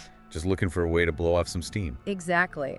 They started modifying their work vehicles for speed, setting up makeshift courses, and before you knew it, it evolved into a system-wide phenomenon. And now, centuries later, the Murray Cup has two main categories, each with its own unique flavor. You've got the classic race, pure piloting skill, no fancy tricks, just you, your ship, and the track. Then there's the Blitz. Now this is where things get really interesting. Interesting might be an understatement. We're talking countermeasures, environmental hazards, and enough strategy involved to make even a seasoned chess grandmaster sweat. It's a technological and tactical arms race, with teams constantly innovating to gain an edge. We're talking about experimental engine designs, cutting-edge shield modulation technology, even utilizing the gravitational pull of celestial bodies to slingshot their ships ahead of the competition. It sounds intense. For what I understand, a win at the Murray Cup, especially in the Blitz, that's an instant ticket to racing legend. Your name goes down in history. Absolutely. Winning the Murray Cup, it means sponsorships, endorsements, and a whole lot of credits thrown your way. But it's not for the faint of heart. It takes nerves of steel, lightning-fast reflexes, and a healthy disregard for the laws of physics to even stand a chance. Okay, so if the Murray Cup is the polished professional league, where do things get a little more, shall we say, rough around the edges? Well, for that, you have to travel to the Baker system, home of the Able-Baker Challenge. Ah, yes, the Able-Baker Challenge. Now, this is a race that seems to revel in its unofficial status. It's about as underground as it gets. No official sponsors, no rule book, just a whole lot of guts and a prayer to whatever deity you subscribe to. And maybe a good mechanic. I imagine those ships take quite a beating. The Baker system is notorious for its, well, chaotic nature. Right. Two binary stars create some insane gravitational fluctuations, which of course the Able-Baker organizers incorporate into the race itself. So you're not just racing other pilots, you're racing the very fabric of space-time. Exactly. 1 minute you're slingshotting around a star, trying to use its pull to gain an advantage. The next you're dodging solar flares or navigating through an asteroid field that wasn't there 5 minutes ago. And did you say something about weapons? Because I'm hearing rumors that the Able-Baker isn't afraid to let things get a little explosive. Well, let's just say that the line between defensive countermeasures and offensive weaponry can get a little blurry out in the Baker system. Sounds like my kind of party. Okay, next up on our galactic tour of speed demons, we're heading to the Stanton system for, what is it they call it, the Daymar Rally. Oh, the Daymar Rally. That one's a personal favorite, despite what Crusader Security might say about it. Right, because this isn't just some friendly race across a moon, is it? Not exactly. Don't get me wrong. The initial leg, it's all very official, ground vehicles, checkpoints, the whole 9 yards. But the second that first checkpoint is cleared, It's every pilot for themselves. precisely, all bets are off and anything goes. Live fire is permitted, turning the dusty landscape of Daymar into a high-octane, high-explosive battleground. It's a good thing they hold it on a moon. Gives new meaning to the phrase, dust yourself off. And as you alluded to, Crusader Security isn't exactly thrilled about the whole affair, are they? Let's just say they've been trying to shut it down for years, citing safety concerns and public disturbance. But hey, where's the fun in playing it safe, right? That seems to be the general sentiment among the Daymar Rally participants. The risk, the danger, it's all part of the appeal. Well, if you're listening to Crusader Security, maybe just, park a few extra patrol ships around Daymar during the rally. It's not like you haven't heard of it by now. Speaking of a different kind of intensity, let's jump over to the Shan Empire, shall we? Ah, you must be talking about the Koya Koya. The Koa Koya, a race so grueling, so demanding, that it makes even the Murray Cup look like a leisurely stroll through the park. This one isn't just about speed, it's about endurance, both mental and physical. Absolutely. We're talking marathon space flights, sometimes lasting for days, even weeks on end, combined with these grueling physical and mental challenges at each checkpoint. And it's not just about piloting skill, right? You were telling me about some of the bioaugmentation these pilots undergo just to compete. Oh, absolutely. Top Koa Ikoya pilots, they'll spend years training their bodies and minds for the extreme conditions of the race. We're talking specialized diets, meditation techniques, even genetic modifications to improve their oxygen efficiency and stamina. They even have technology that allows them to slow down their metabolic rate during the long stretches between checkpoints. Talk about dedication, sounds almost superhuman. And as if that wasn't enough, the checkpoints themselves are shrouded in secrecy. Pilots don't even know where they're going until they reach the previous one. It's all part of the challenge. The Koa Ikoya tests every aspect of a pilot. Their skill, their endurance, their adaptability, even their sanity. It's a true testament to the Xian pursuit of self-improvement through adversity. Makes you wonder, if you had to choose, would you rather face down a barrage of laser fire in the Daymar Rally or push your body to its absolute limit in the Koya Koya? Honestly, both sound terrifying and exhilarating in equal measure. But there's something to be said about a race that's been a cornerstone of a civilization for centuries. And that brings us to one of the things I find most fascinating about the Koya Koya. And what's that? It was only recently that they opened it up to non-Shan pilots. For centuries, it was this incredibly insular event, deeply woven into their culture. I think the fact that they're finally letting other species compete says a lot about how their society is evolving, becoming more open to the galaxy at large. That's a great point. It's like a cultural exchange disguised as a death-defying race through the cosmos. What's not to love? All right, so we've talked about prestige, we've talked about endurance, but we haven't talked about our final race of the day.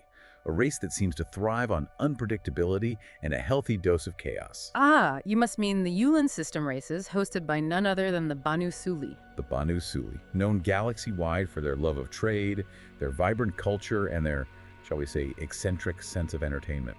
Their philosophy is basically, if it can't be traded or raced, is it even worth having?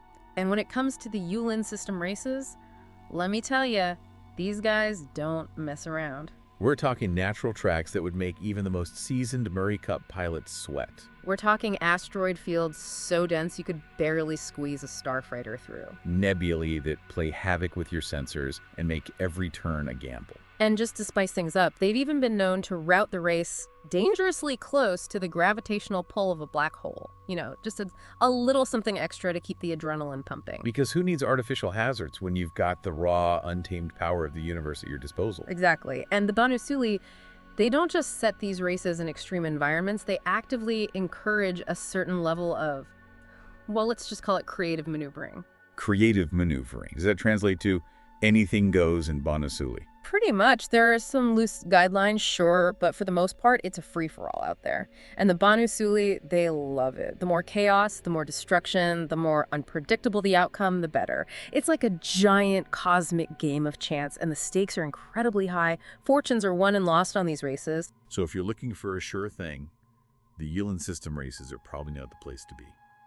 But if you're looking for a wild ride and a chance to test your luck against the most unpredictable odds, then step right up. Just maybe make sure your life insurance is paid up first.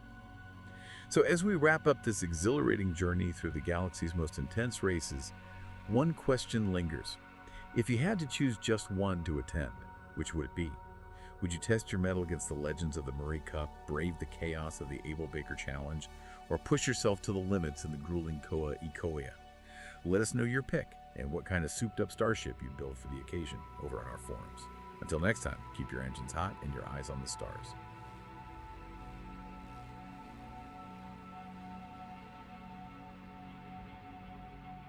Ever look up at the stars and just think, man, what if, what if we could actually live out there someday? We've all seen the movies, right?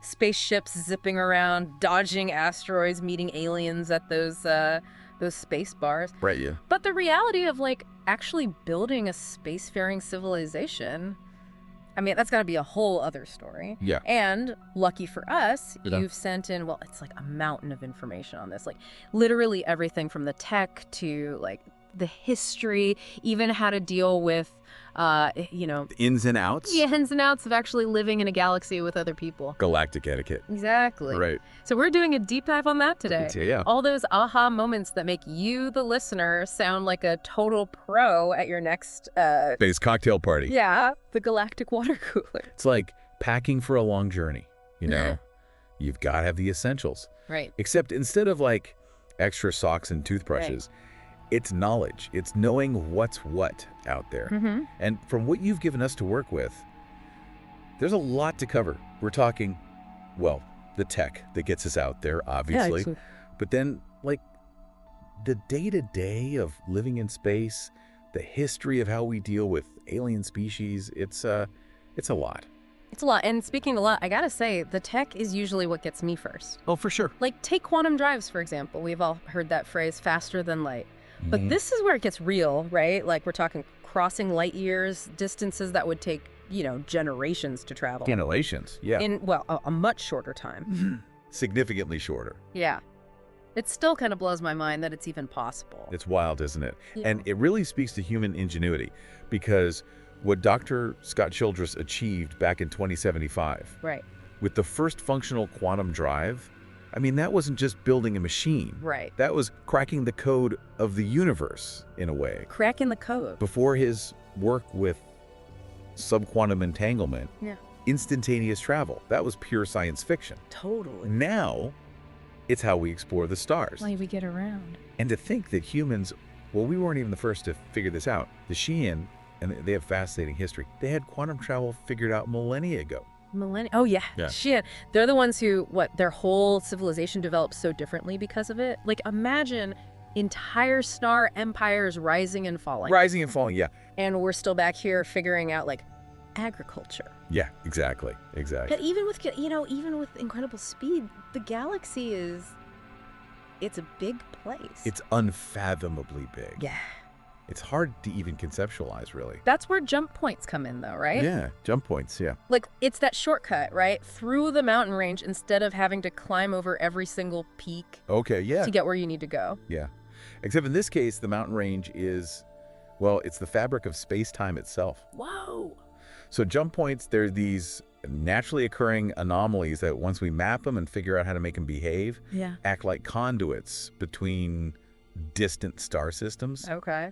The science behind it is, well, it's incredibly complex. Mhm. But essentially, a stable jump point, it allows a ship to enter what we call jump space, which is, think of it like a subdimensional realm where distances are, well, they're compressed. So it's like a doorway. Kinda, yeah.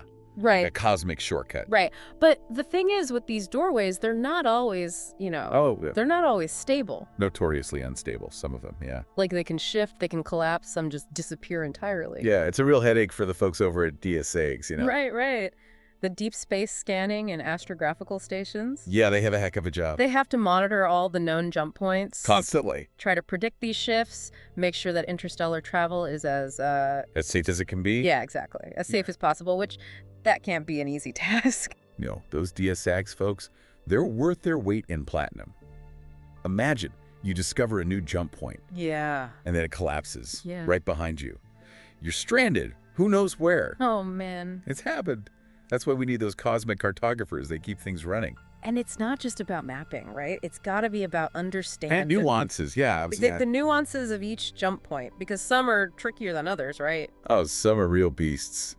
You got to be on your A game, that's for sure. Yeah, especially when you're talking about, bending space-time. Bending space-time, yeah. You don't want to mess with that stuff lightly. Exactly.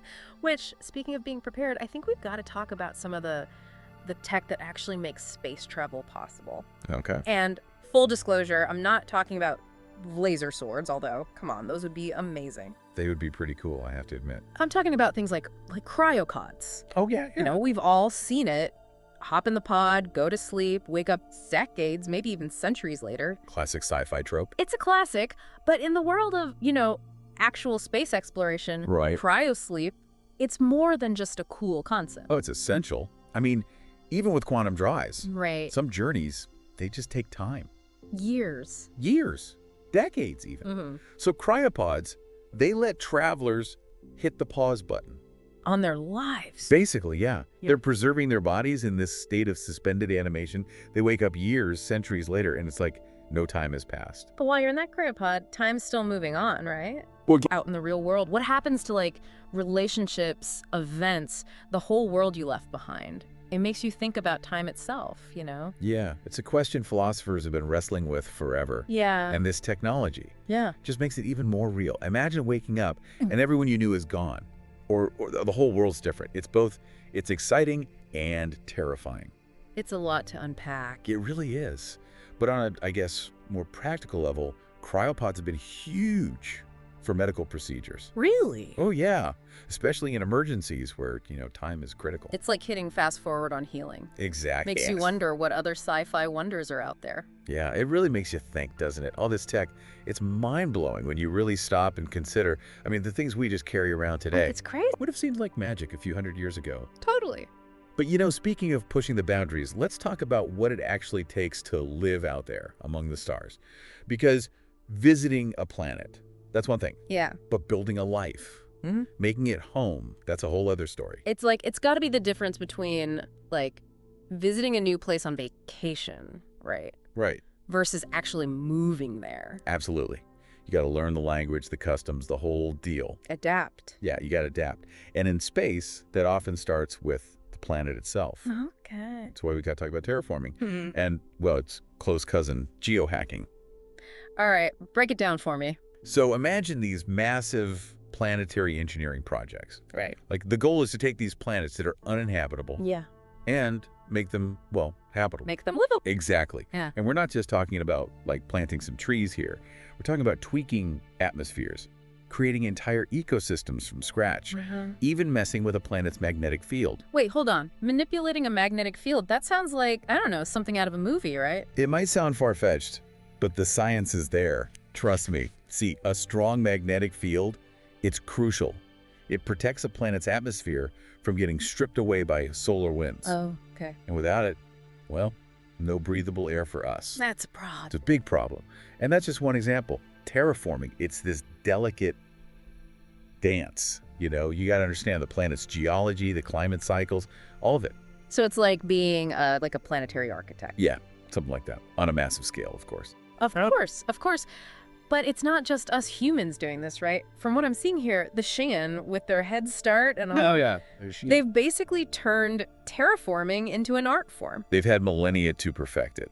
And they've definitely taken it further than just making a planet livable. They terraformed entire worlds for very specific purposes. Like, take the TA.Rongsung system, for example. Okay. It's basically a whole network of planets, each one carefully designed to serve a function. Industrial centers, agricultural hubs, you name it. Wow. It makes what we're doing here on Earth with climate change seem kind of small, It really puts it into perspective, doesn't it? It makes you think about the responsibility that comes with this technology. Yeah. Like, do we have the right to reshape entire worlds to fit our needs, even if it means changing their natural course? Those are big questions.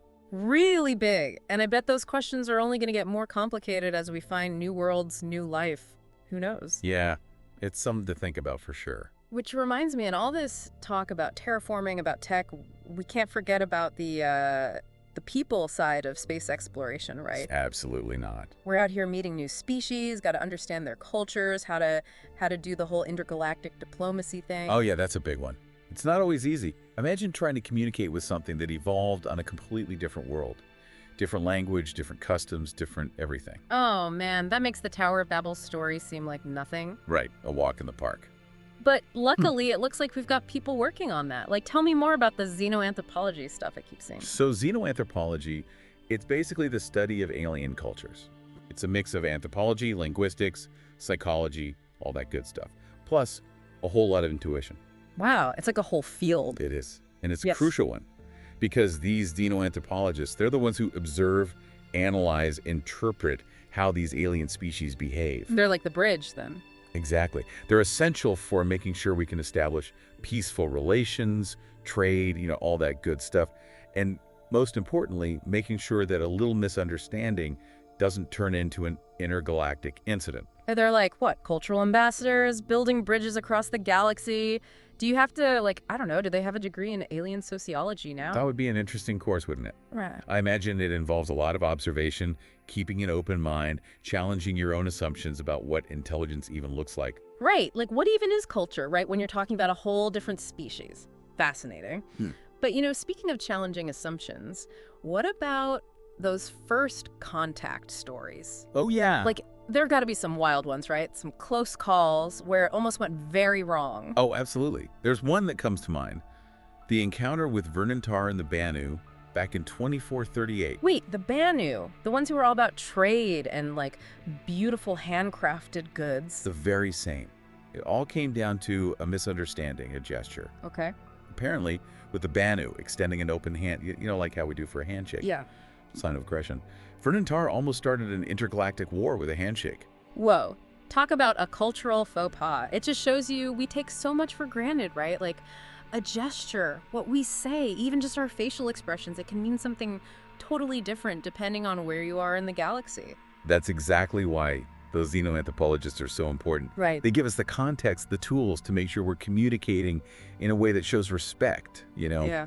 After all, in a galaxy full of so many different life forms, talking things out is definitely preferable to, well... To a laser fight. Yeah, to a laser Yeah, fight. yeah. Diplomacy over destruction, right? Always a good policy. But, speaking of safety, let's shift gears a bit. We've talked about spaceships, terraforming, but what about the everyday stuff? I mean, you hear a story like that, right? About Tar almost starting a war with a handshake.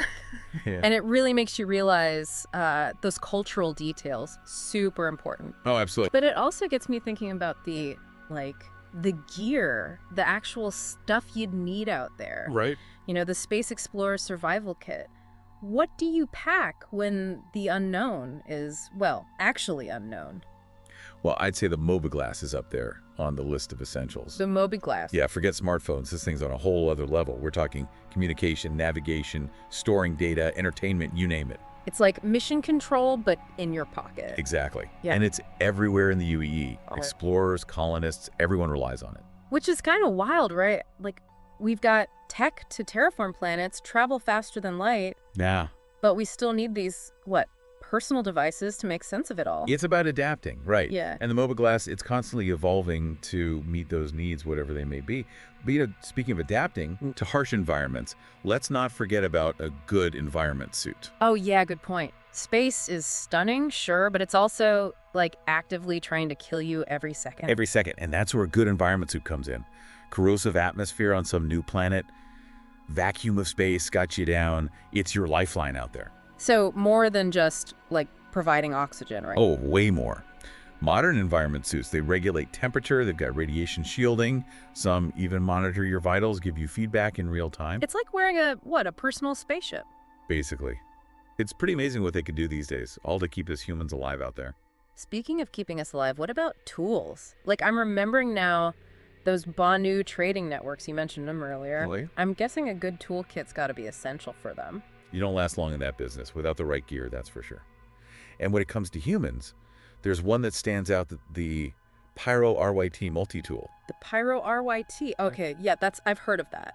It's like the Swiss Army knife of space tools, right? That's a good way to put it. But what makes it so special? It's all in the design. See, the Pyro RYT, it's modular. So you can swap out attachments, change it from a cutting tool to a laser welder, plasma torch, even a medical scanner, all with the same base unit. Wow, talk about adaptable. Exactly. It's all about being resourceful, being able to handle whatever comes your way, which, when you're out exploring the unknown, Yeah. those are pretty important qualities, Makes you think, what will they come up with next? right? It's incredible. We've gone from basic telescopes to quantum drives, crude maps to, jump point networks. Who knows what the future holds? Well, on that note of endless possibility, I think it's time for us to wrap up this deep dive. But before we go, I just want to say we've covered a lot today. We have. From mind-bending tech to, the finer points of intergalactic small talk. It's a lot, but for me, what really sticks out is just how big it all is. The galaxy, I mean. It's full of, stuff we can't even imagine yet. Absolutely. And within that vastness, each planet, each encounter, it's a chance for us to learn, to grow, to push the boundaries of what we thought was possible. So to everyone listening, think about this. Imagine you're on a newly discovered world. What excites you the most? What are you dying to learn? Because out there, among the stars, the possibilities are truly limitless.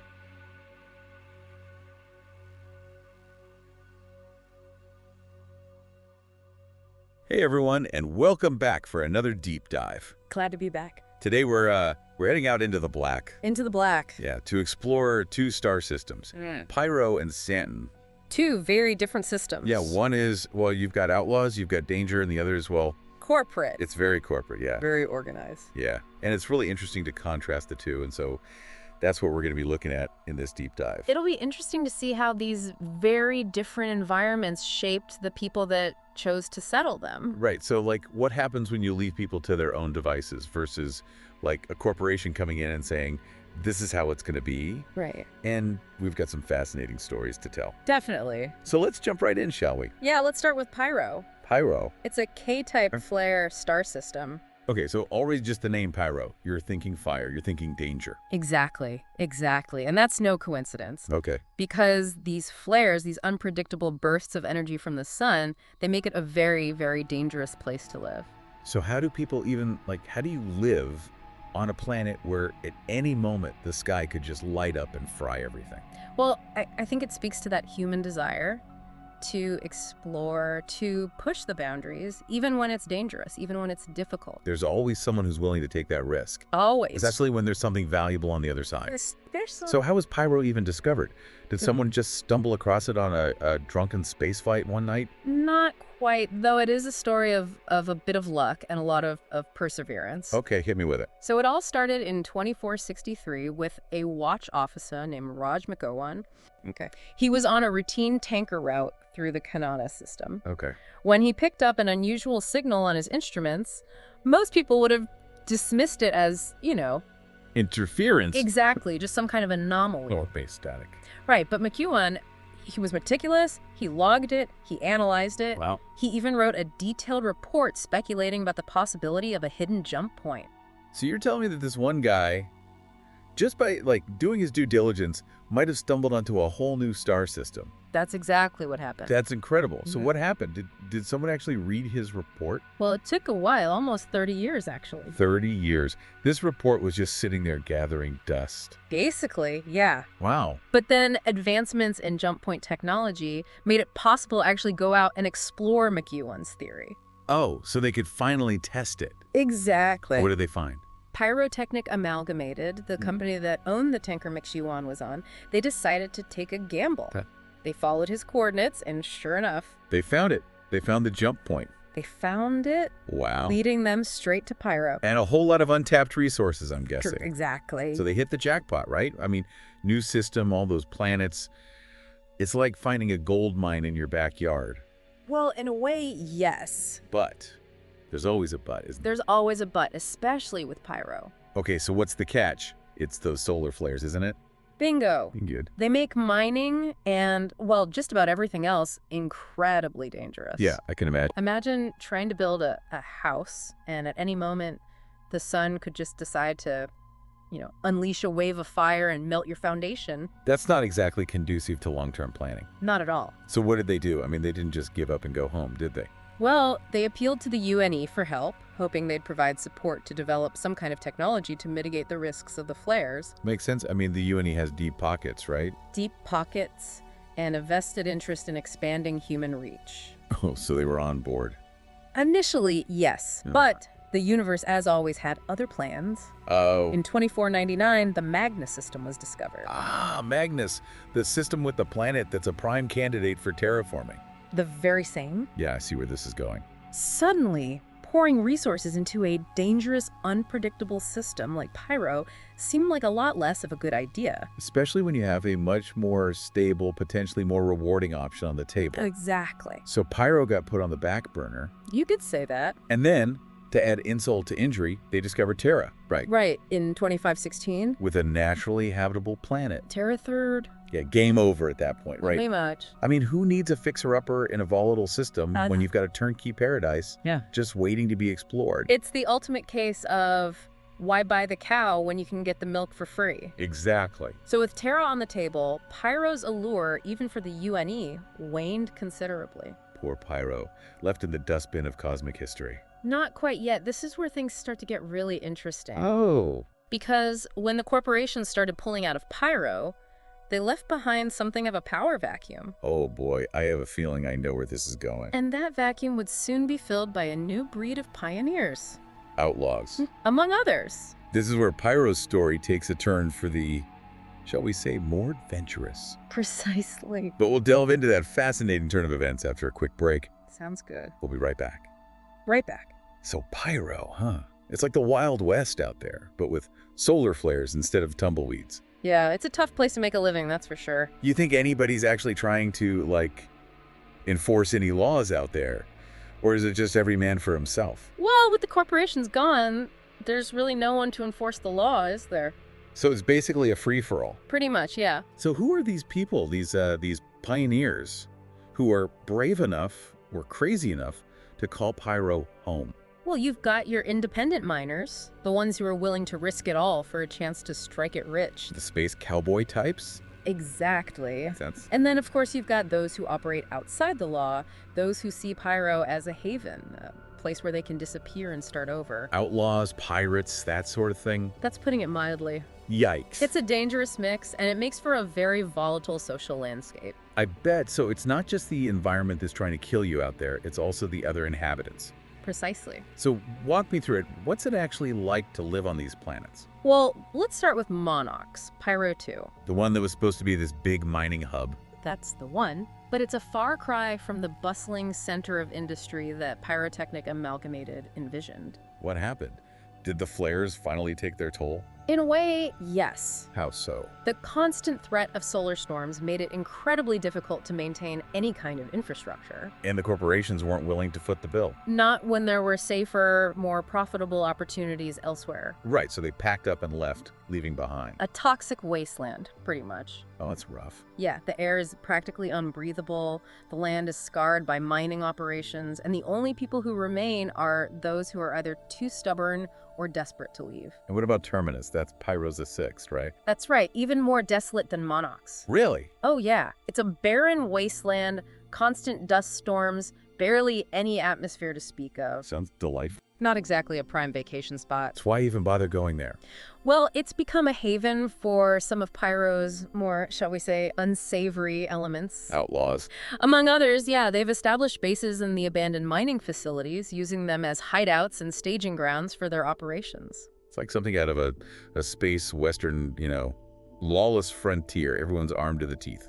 It's an apt comparison, except instead of saloons and horses, you've got, well... derelict spaceships and laser pistols? something like that. Okay, so we've got the toxic wasteland and the outlaw hideout. Any other charming locales in this system? Well, there's Bloom, Pyro the 3. Bloom.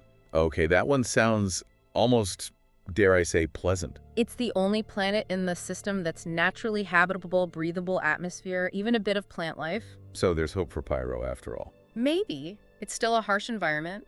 Resources are scarce, and the threat of violence from the other planets is always present. So not exactly a utopia then. Not even close. But it's a start, and who knows, maybe one day Bloom will blossom into something truly special. It's a good thing hope is free, right?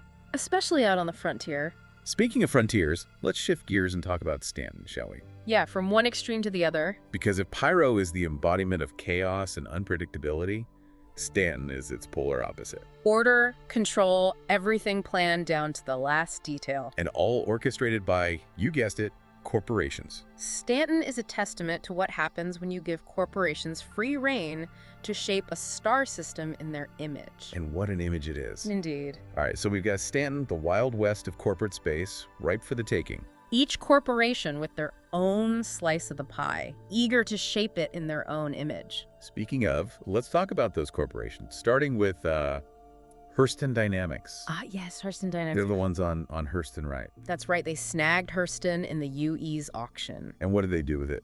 Turn it into some kind of corporate utopia? Not quite a utopia. Okay, so what's the deal with Hurston Dynamics and their planet? Well, they're known for their heavy industry. Okay. Their approach to manufacturing is, shall we say, very pragmatic. Pragmatic. You mean they cut corners? Let's just say they're not afraid to get their hands dirty. And the environment. Let's just say environmental regulations aren't exactly their top priority. So we're talking about a planet covered in factories and mines, probably with some pretty nasty pollution to boot. You're not wrong. Yikes. Not exactly a place I'd want to raise a family. Unless, of course, you're on the top of that corporate ladder. I guess the view's pretty nice from up there, even with all the smog. One could imagine. Okay, so Hurston Dynamics, they're all about the bottom line, profits over everything else.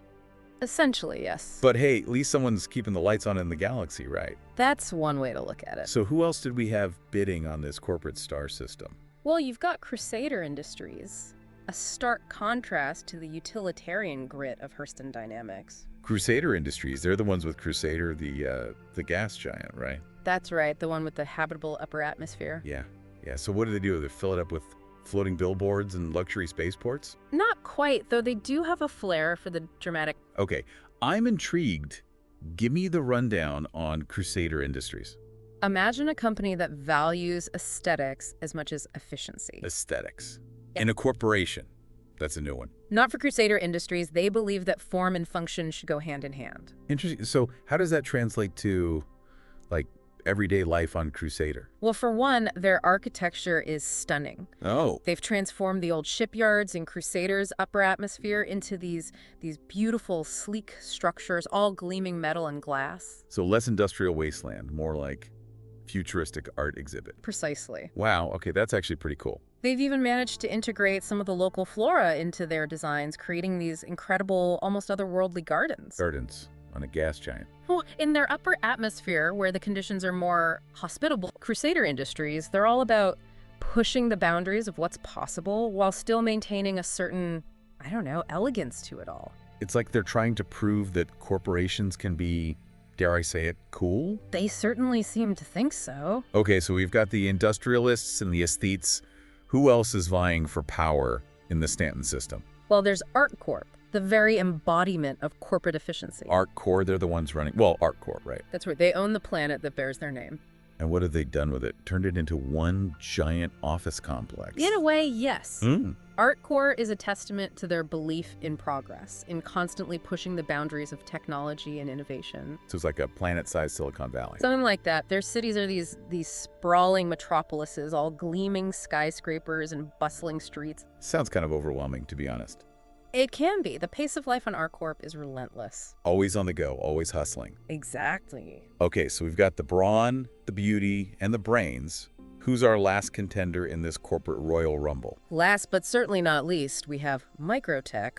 Microtech, the ones who set up shop on the ice planet. The very same. What's their deal? Did they just want a really, really big freezer to store all their data or something? Something like that. What do you mean? Microtech specializes in data, in information technology. They saw the frigid climate of their planet as an asset. An asset? How so? Think about it. Massive server farms generate a lot of heat. Okay, so... A naturally cold environment significantly reduces their cooling costs. Ah, I see. So they're basically using the planet as one giant heat sink. Precisely. Indeed. And because their business is primarily digital, they've been able to remain relatively isolated from the other corporations. Doing their own thing in their own icy corner of the galaxy. Exactly. It's fascinating, isn't it?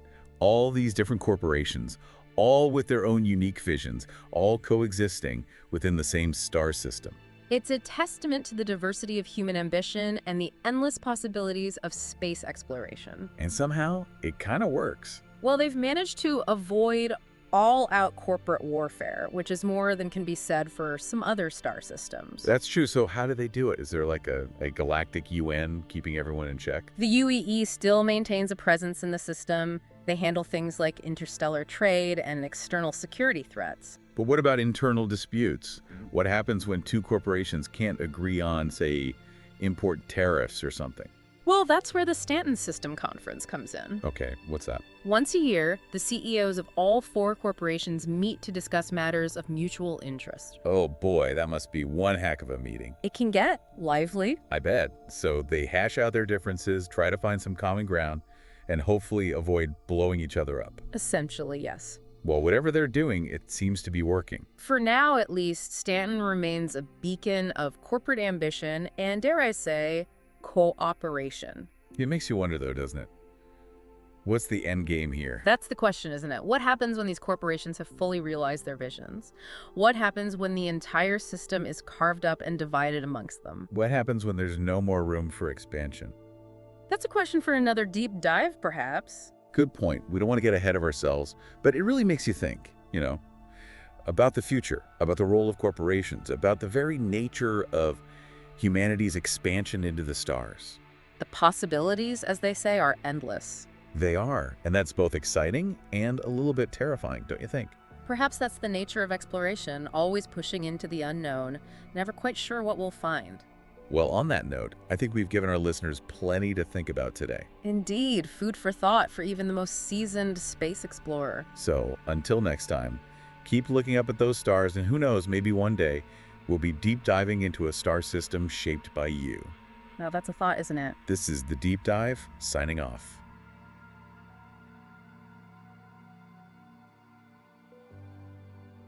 Ever find yourself just browsing Voyager Direct, lost in the specs of some crazy gun and thinking, who comes up with this stuff? Well, that's what we're doing today, diving deep into the companies, the minds behind the weaponry. It's kind of more than just firepower, though, right? Yeah. These manufacturers, their weapons, how they do business, it all adds up.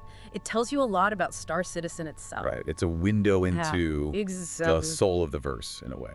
So, ready to unlock some secrets, one weapon manufacturer at a time? Absolutely. Let's do it. Perfect. Let's start with those rooted in human history.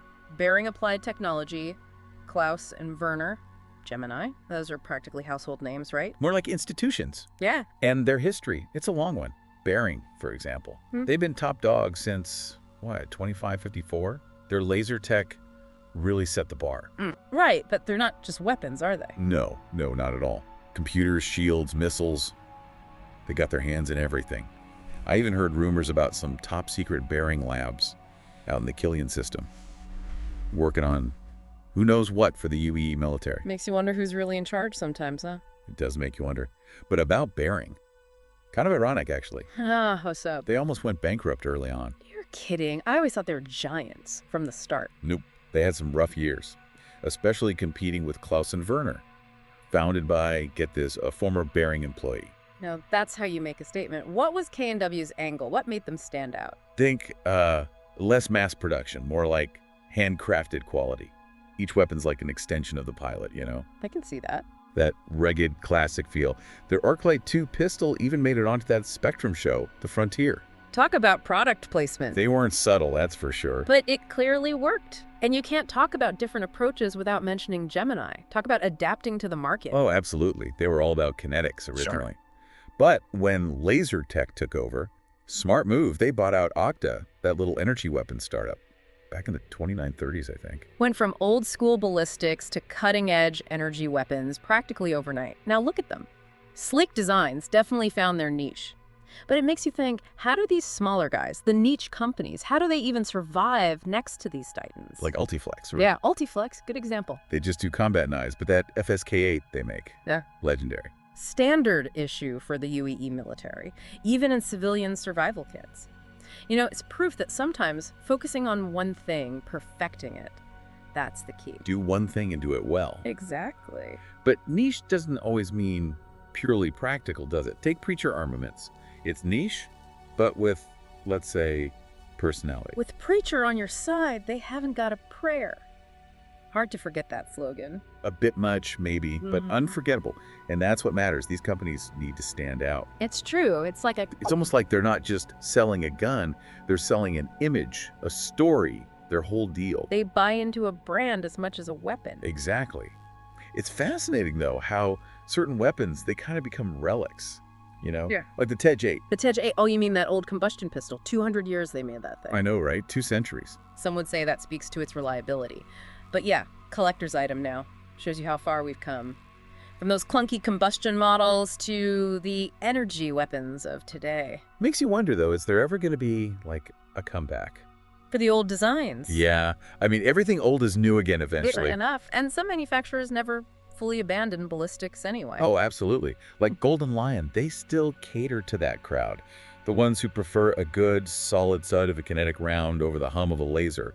Goes to show there's still a place for the classics, even in the 30th century. It's a diverse market out there. It is, but it's not all about just raw firepower, is it? Not at all. Companies like Rusimov Rehabilitation Systems, they're proof of that. They remind us that sometimes there's a different way. Right, less lethal options. Yeah, exactly. Like their Faction 9 stun baton. The advocacy uses it all the time. It's all about law enforcement, peacekeeping. Not everything has to go boom. Exactly. But it gets really interesting when you start looking beyond just human warfare, right? Yeah. We're not the only ones in the hearse. And we sure don't have a monopoly on making weapons. Absolutely. And there's one company in particular that really highlights the whole intersection of technology, culture, you could even say diplomacy when you think about it. We're talking about Toral Aggregate. Or if you prefer Shin, it's Aunuseti Taralot. Their history goes back, well, millennia. Weapons are practically woven into their culture, you know. Millennia? Wow. That's hard to even grasp. I mean, they were making weapons before humans even left Earth. That kind of legacy has got to be something else. You hear stories about techniques passed down for generations. This blend of, like, ancient craftsmanship with cutting-edge tech. And now, get this, they're adapting those designs for humans to use. That's not just a business deal. It's a whole cultural exchange thing happening. Lasers and missiles bridging the cultural divide. Who knew? But it makes you think, doesn't it? Yeah. This company, all this tradition, and they decide to share that knowledge with humans. Is that a good sign? Like, are we really earning their trust? Or is this more strategic? Get a leg up however they can. Both good points. And don't forget, the Shan-Human Cold War, that wasn't that long ago. Those old anti-ship mines, leftovers from that whole mess, they're still out there, still a danger in some of those former Peri-line systems. Yikes. Kind of a reminder that no matter how much things change, some things from the past, they stick around. Which, brings me to something I've been meaning to ask. The ethics of it all. Because when you're talking companies making a profit from weapons, it's got to get a little murky sometimes. There's definitely a tension there. Right. Between innovation and responsibility, and nobody embodies that quite like Hurston Dynamics. Oh yeah, them. They're like the ultimate example of corporate power gone wild. They own an entire planet, dictate practically every aspect of their workers' lives. It's a pretty bleak picture, honestly. Oh, almost feudal in a way. It really makes you question the UEE, doesn't it? How can they let this happen? Turning a blind eye to what's essentially exploitation. It's a slippery slope, that's for sure. Yeah. But hey, not all weapon manufacturers are like that. Some companies, they're pushing boundaries, but in a good way, driven by innovation, not just profit margins. You're thinking of intergalactic research concepts, right? Bingo. Huh. IRC, the mad scientists of the weapons world. Plasma weapons, Tachyon tech, you name it. They're all about pushing the limits. And they're not afraid to take their time, years, even decades, to achieve a breakthrough. That level of dedication to R&D is practically unheard of. It's like they're not just making weapons, they're shaping the future of warfare. It does make you wonder, what if they get too good, too far ahead of everyone else? That's a good point. Though you've also got companies like Volelt proving you don't always need cutting edge to succeed. Vol-T. Right, they're all about affordability. Not everyone can afford a plasma cannon. Exactly. Sometimes it's better to have a reliable tool than a fancy one that breaks. True. And then, of course, you have companies like Joker Engineering. They don't just blur the lines, they practically erase them. Oh, Joker Engineering. Talk about a wild card. Their catalog is like a wish list from a particularly creative weapons enthusiast. Their beacon bomb, for example. Oh, right. To weaponize a distress signal. It's brilliant, if a little, shall we say, morally ambiguous. More than a little. What's their brainstorming process like? Okay, what's the most unexpected thing we can turn into a weapon? One shudders to imagine. But it does highlight the importance of surprise in warfare. Expect the unexpected, right? Though with Joker Engineering, who knows what that even means? Precisely. And as we delve deeper into this world of weaponry, we find even more companies that challenge easy categorization. Military and civilian, offense and defense. Those lines start to get very blurry. Blurry lines, huh? Now that's interesting. Tell me more. What are we talking about? Well, there's Sakura Sun, for example. They built their whole reputation on, well, let's just say more wholesome products. Wholesome. Yeah, like home goods, children's toys, that kind of family-friendly image. Okay, I'm seeing it. And then, boom, 2922, they dropped this multi-particle wave cannon. Whoa, talk about a curveball. So what, were they working on weapons tech this whole time? Just hiding in plain sight? Maybe. Or maybe they just saw an opportunity. I mean, to build something like that wave cannon, that takes serious R&D. They had the brains, clearly. Shows you can't judge a company by its teddy bears and toasters, I guess. Exactly. Appearances can be deceiving. That they can. But it's also kind of cool, right? How interconnected everything is. Absolutely. Like, take thermite concern. Yeah. They started out making heavy machinery, mining equipment, big drills, that kind of thing. Makes sense. Then they took that knowledge and bam, missile warheads. Logical next step, really. Right. Same principles, just bigger boom. It's like that saying, want peace, prepare for war. But in this case, it's want to mine asteroids. Yeah. Be ready to defend them. Exactly. Speaking of blurring lines, though, we got to talk about companies like Apocalypse Arms. They seem to have a thing for the old ways. Oh yeah, Apocalypse Arms. They're the vintage weapons folks, right? Yeah, All about that Messer-era aesthetic. more than just an aesthetic. Those old designs, they have certain craftsmanship, history built in. Like collecting antique guns, but, spaceship scale. Something like that. But while some companies are all about the past, others, they're focused on the future, especially when it comes to missiles. Missiles. Can't go wrong with a good old-fashioned payload delivery system. And when it comes to missiles, Talon weapon systems, they're the veterans, around since the Teveran Wars even. Wow. The Teveran Wars. And they're still in the game. That's saying something. They were actually some of the first to really push for the right to arm civilian spacecraft, way back when it was controversial. Huh. So they're like trailblazers, in a way. You could say that.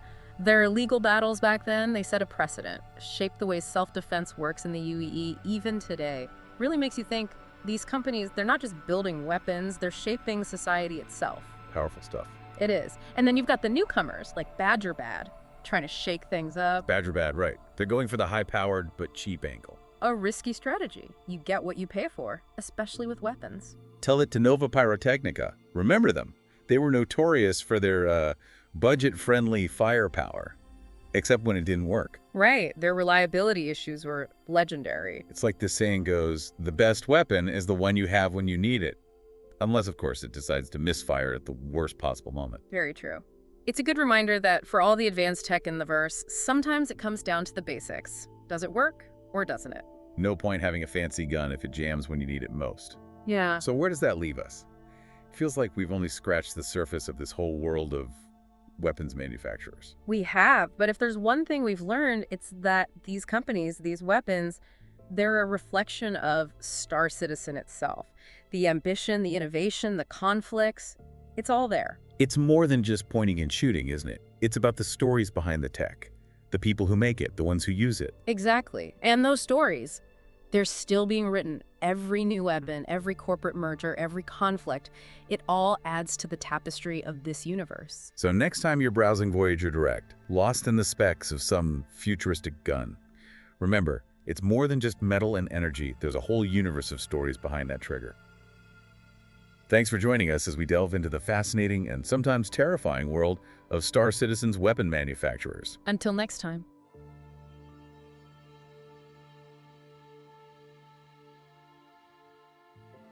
Ever feel like corporations kind of had their hands in everything? Well, get ready to explore a star system where they aren't just influencing things, they are the government. Welcome to the Stanton system. Yeah, it's a fascinating case study, isn't it? A whole solar system basically run by, well, the highest bidders. Makes you wonder what they got right. Or maybe very, very wrong. And you've come to the right place to unpack it all. The sources you sent over on this, really interesting stuff. You're clearly after more than just like the Wikipedia summary on this one. We're talking 3 super Earths, each with like their own corporate sponsor, a gas giant with breathable air, which is, I mean, talk about a head scratcher, and an asteroid belt, just like practically shimmering with resources. I mean, it's a lot. Oh, absolutely. It's the ultimate testing ground for corporate governance, right? Yeah. And the stakes are, well, astronomical, quite Yeah. literally. This isn't just about boardroom battles and, profit margins. This is about shaping the very fabric of a society light years away. Yeah, and it all started with this one, really determined nav jumper, Toshi Aaron, back in 2851. Imagine spending a decade searching for a new jump point, only to stumble on a whole solar system. Talk about finding a needle in a haystack. Except, well, the needle is a whole new solar system, and the haystack is, space. A discovery like that changes, well, everything. Yeah. Suddenly the UEE, who, let's be honest, they were still recovering from their own financial woes at that point, suddenly they find themselves holding the keys to, a potential gold mine. Yeah, except terraforming 3 super Earths. Talk about breaking the bank, right? Oh, absolutely. So they decided to auction off the planets to the highest bidders. I guess even governments have to make a tough budget cut every now and then, huh? That's one way to put it. It set the stage for these corporate titans to step in, each with their own vision and, well, let's be honest, their own bottom line in mind. Hurston Dynamics, notorious for their get-it-done attitude, they snagged Hurston, Stantonite that is. They were after those antimatter precursors. Yeah, which are... Essential for interstellar travel, but notoriously dirty to extract. So we're seeing the potential for conflict already, right? Oh, yeah. On one hand, you've got this, vital resource that could power countless ships across the galaxy. On the other hand, you've got this corporation with a reputation for, well, let's just say, prioritizing profit over pretty much everything else. What does that mean for the people who end up living and working on Hurston? That's the million credit question, isn't it? And it's not just about the environmental impact either. Think about the societal structures that emerge. Are we talking about a company town where Hurston Dynamics dictates every aspect of life? Or is there room for dissent, workers' rights, anything other than just maximizing output? It's a big question. Yeah, it really makes you wonder if your boss is also your landlord in your government. What happens when you disagree? But before we get too far down that rabbit hole, let's talk about the other players in this corporate game of cosmic chess. We've got Crusader Industries, known for their luxurious storeliners and, let's be real, their even more extravagant marketing campaigns. They won the bid for Crusader Stanton II, which already had these incredible shipyard platforms built into its, get this, breathable atmosphere, a holdover from the UE's, initial exploration. Can you imagine, can you actually imagine living in a floating city, suspended within the swirling clouds of a gas giant? It's kind of blows your mind. Crusader Industries transformed those platforms into these opulent, self-contained worlds.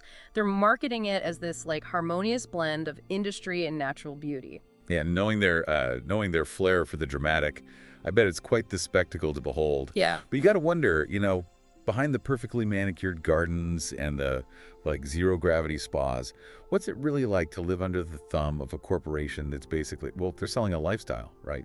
That's what makes the Stanton system so fascinating, honestly. It's like a microcosm of our own anxieties about corporate power, amplified on this galactic scale. It forces us to ask, in the pursuit of progress and profit, what compromises are we willing to make, and who ultimately pays the price? Yeah. And let's not forget about ArcCorp, right? They snagged Stanton III. Yeah. But instead of terraforming the whole planet themselves, they kind of went the real estate mogul route.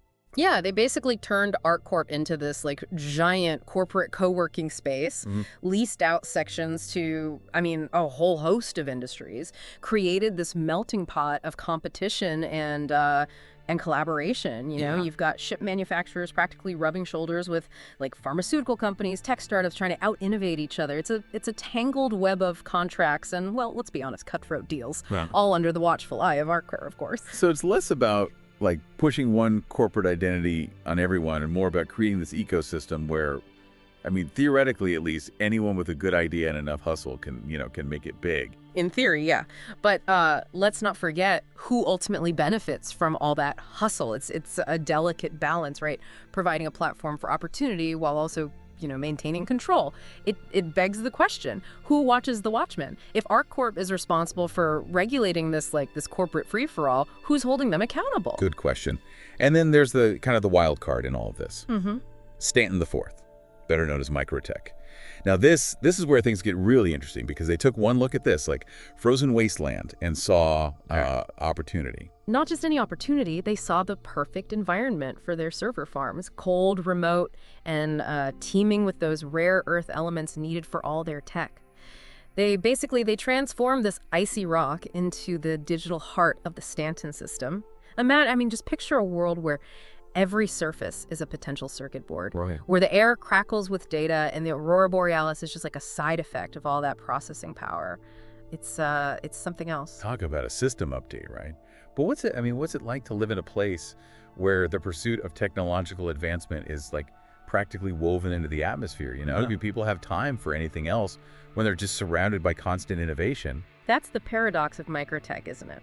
On one hand, they're pushing the boundaries of what's possible, right? Pioneering new technologies that could revolutionize everything from, medicine to communication.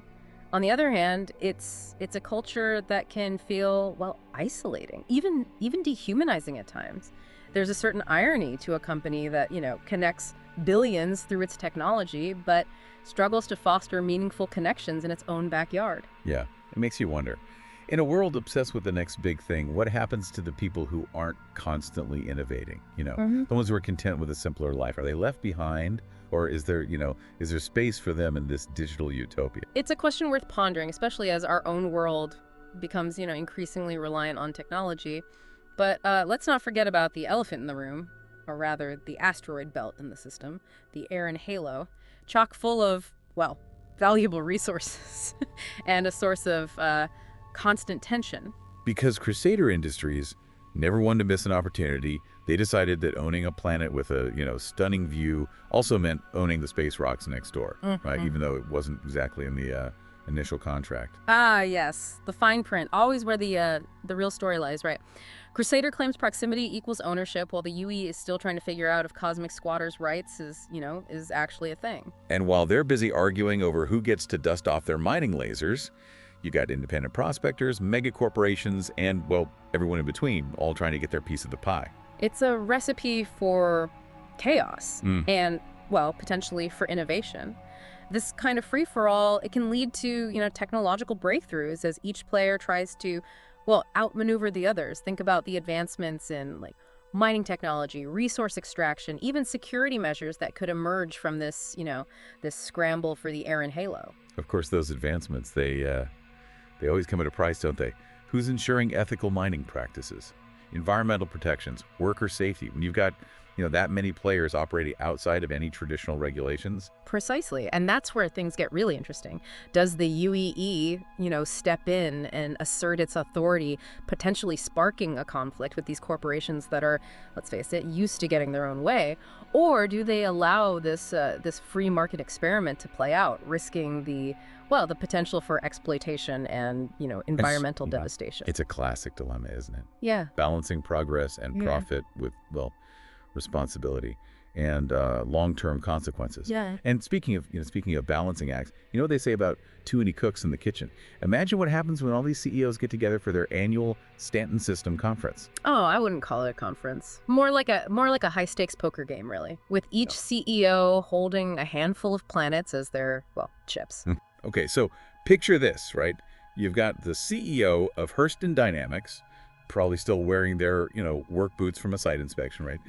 Pushing for deregulation and boasting about their latest quarterly profits. Yeah, meanwhile, you've got the Crusader Industries rep over there, sipping on something bubbly, immaculately dressed, of course, arguing for, stricter environmental regulations as long as they don't cramp their luxurious, space yacht aesthetic. Right.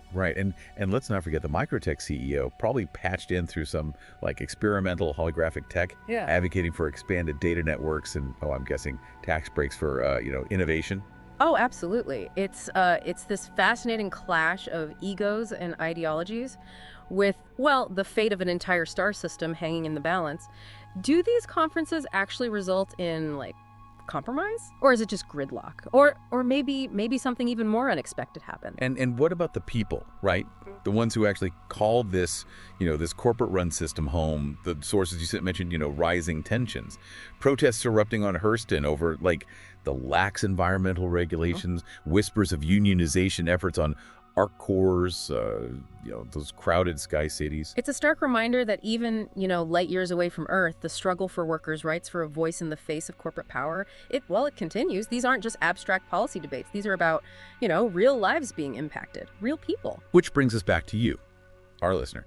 We've dug into, well, the history, the power dynamics, the potential pitfalls, really, of a system where corporations hold, well, all the cards. What's resonating with you? What questions are, are bubbling to the surface as you consider this, this possible future? Are we watching a cautionary tale unfold here, like a glimpse into a future where corporations have become, well, too big to fail, too powerful to challenge? Or is there a glimmer of hope in all of this? A chance that innovation and ethical considerations can, coexist, even thrive in this corporate-driven environment? It's a lot to consider, and honestly, there are no easy answers.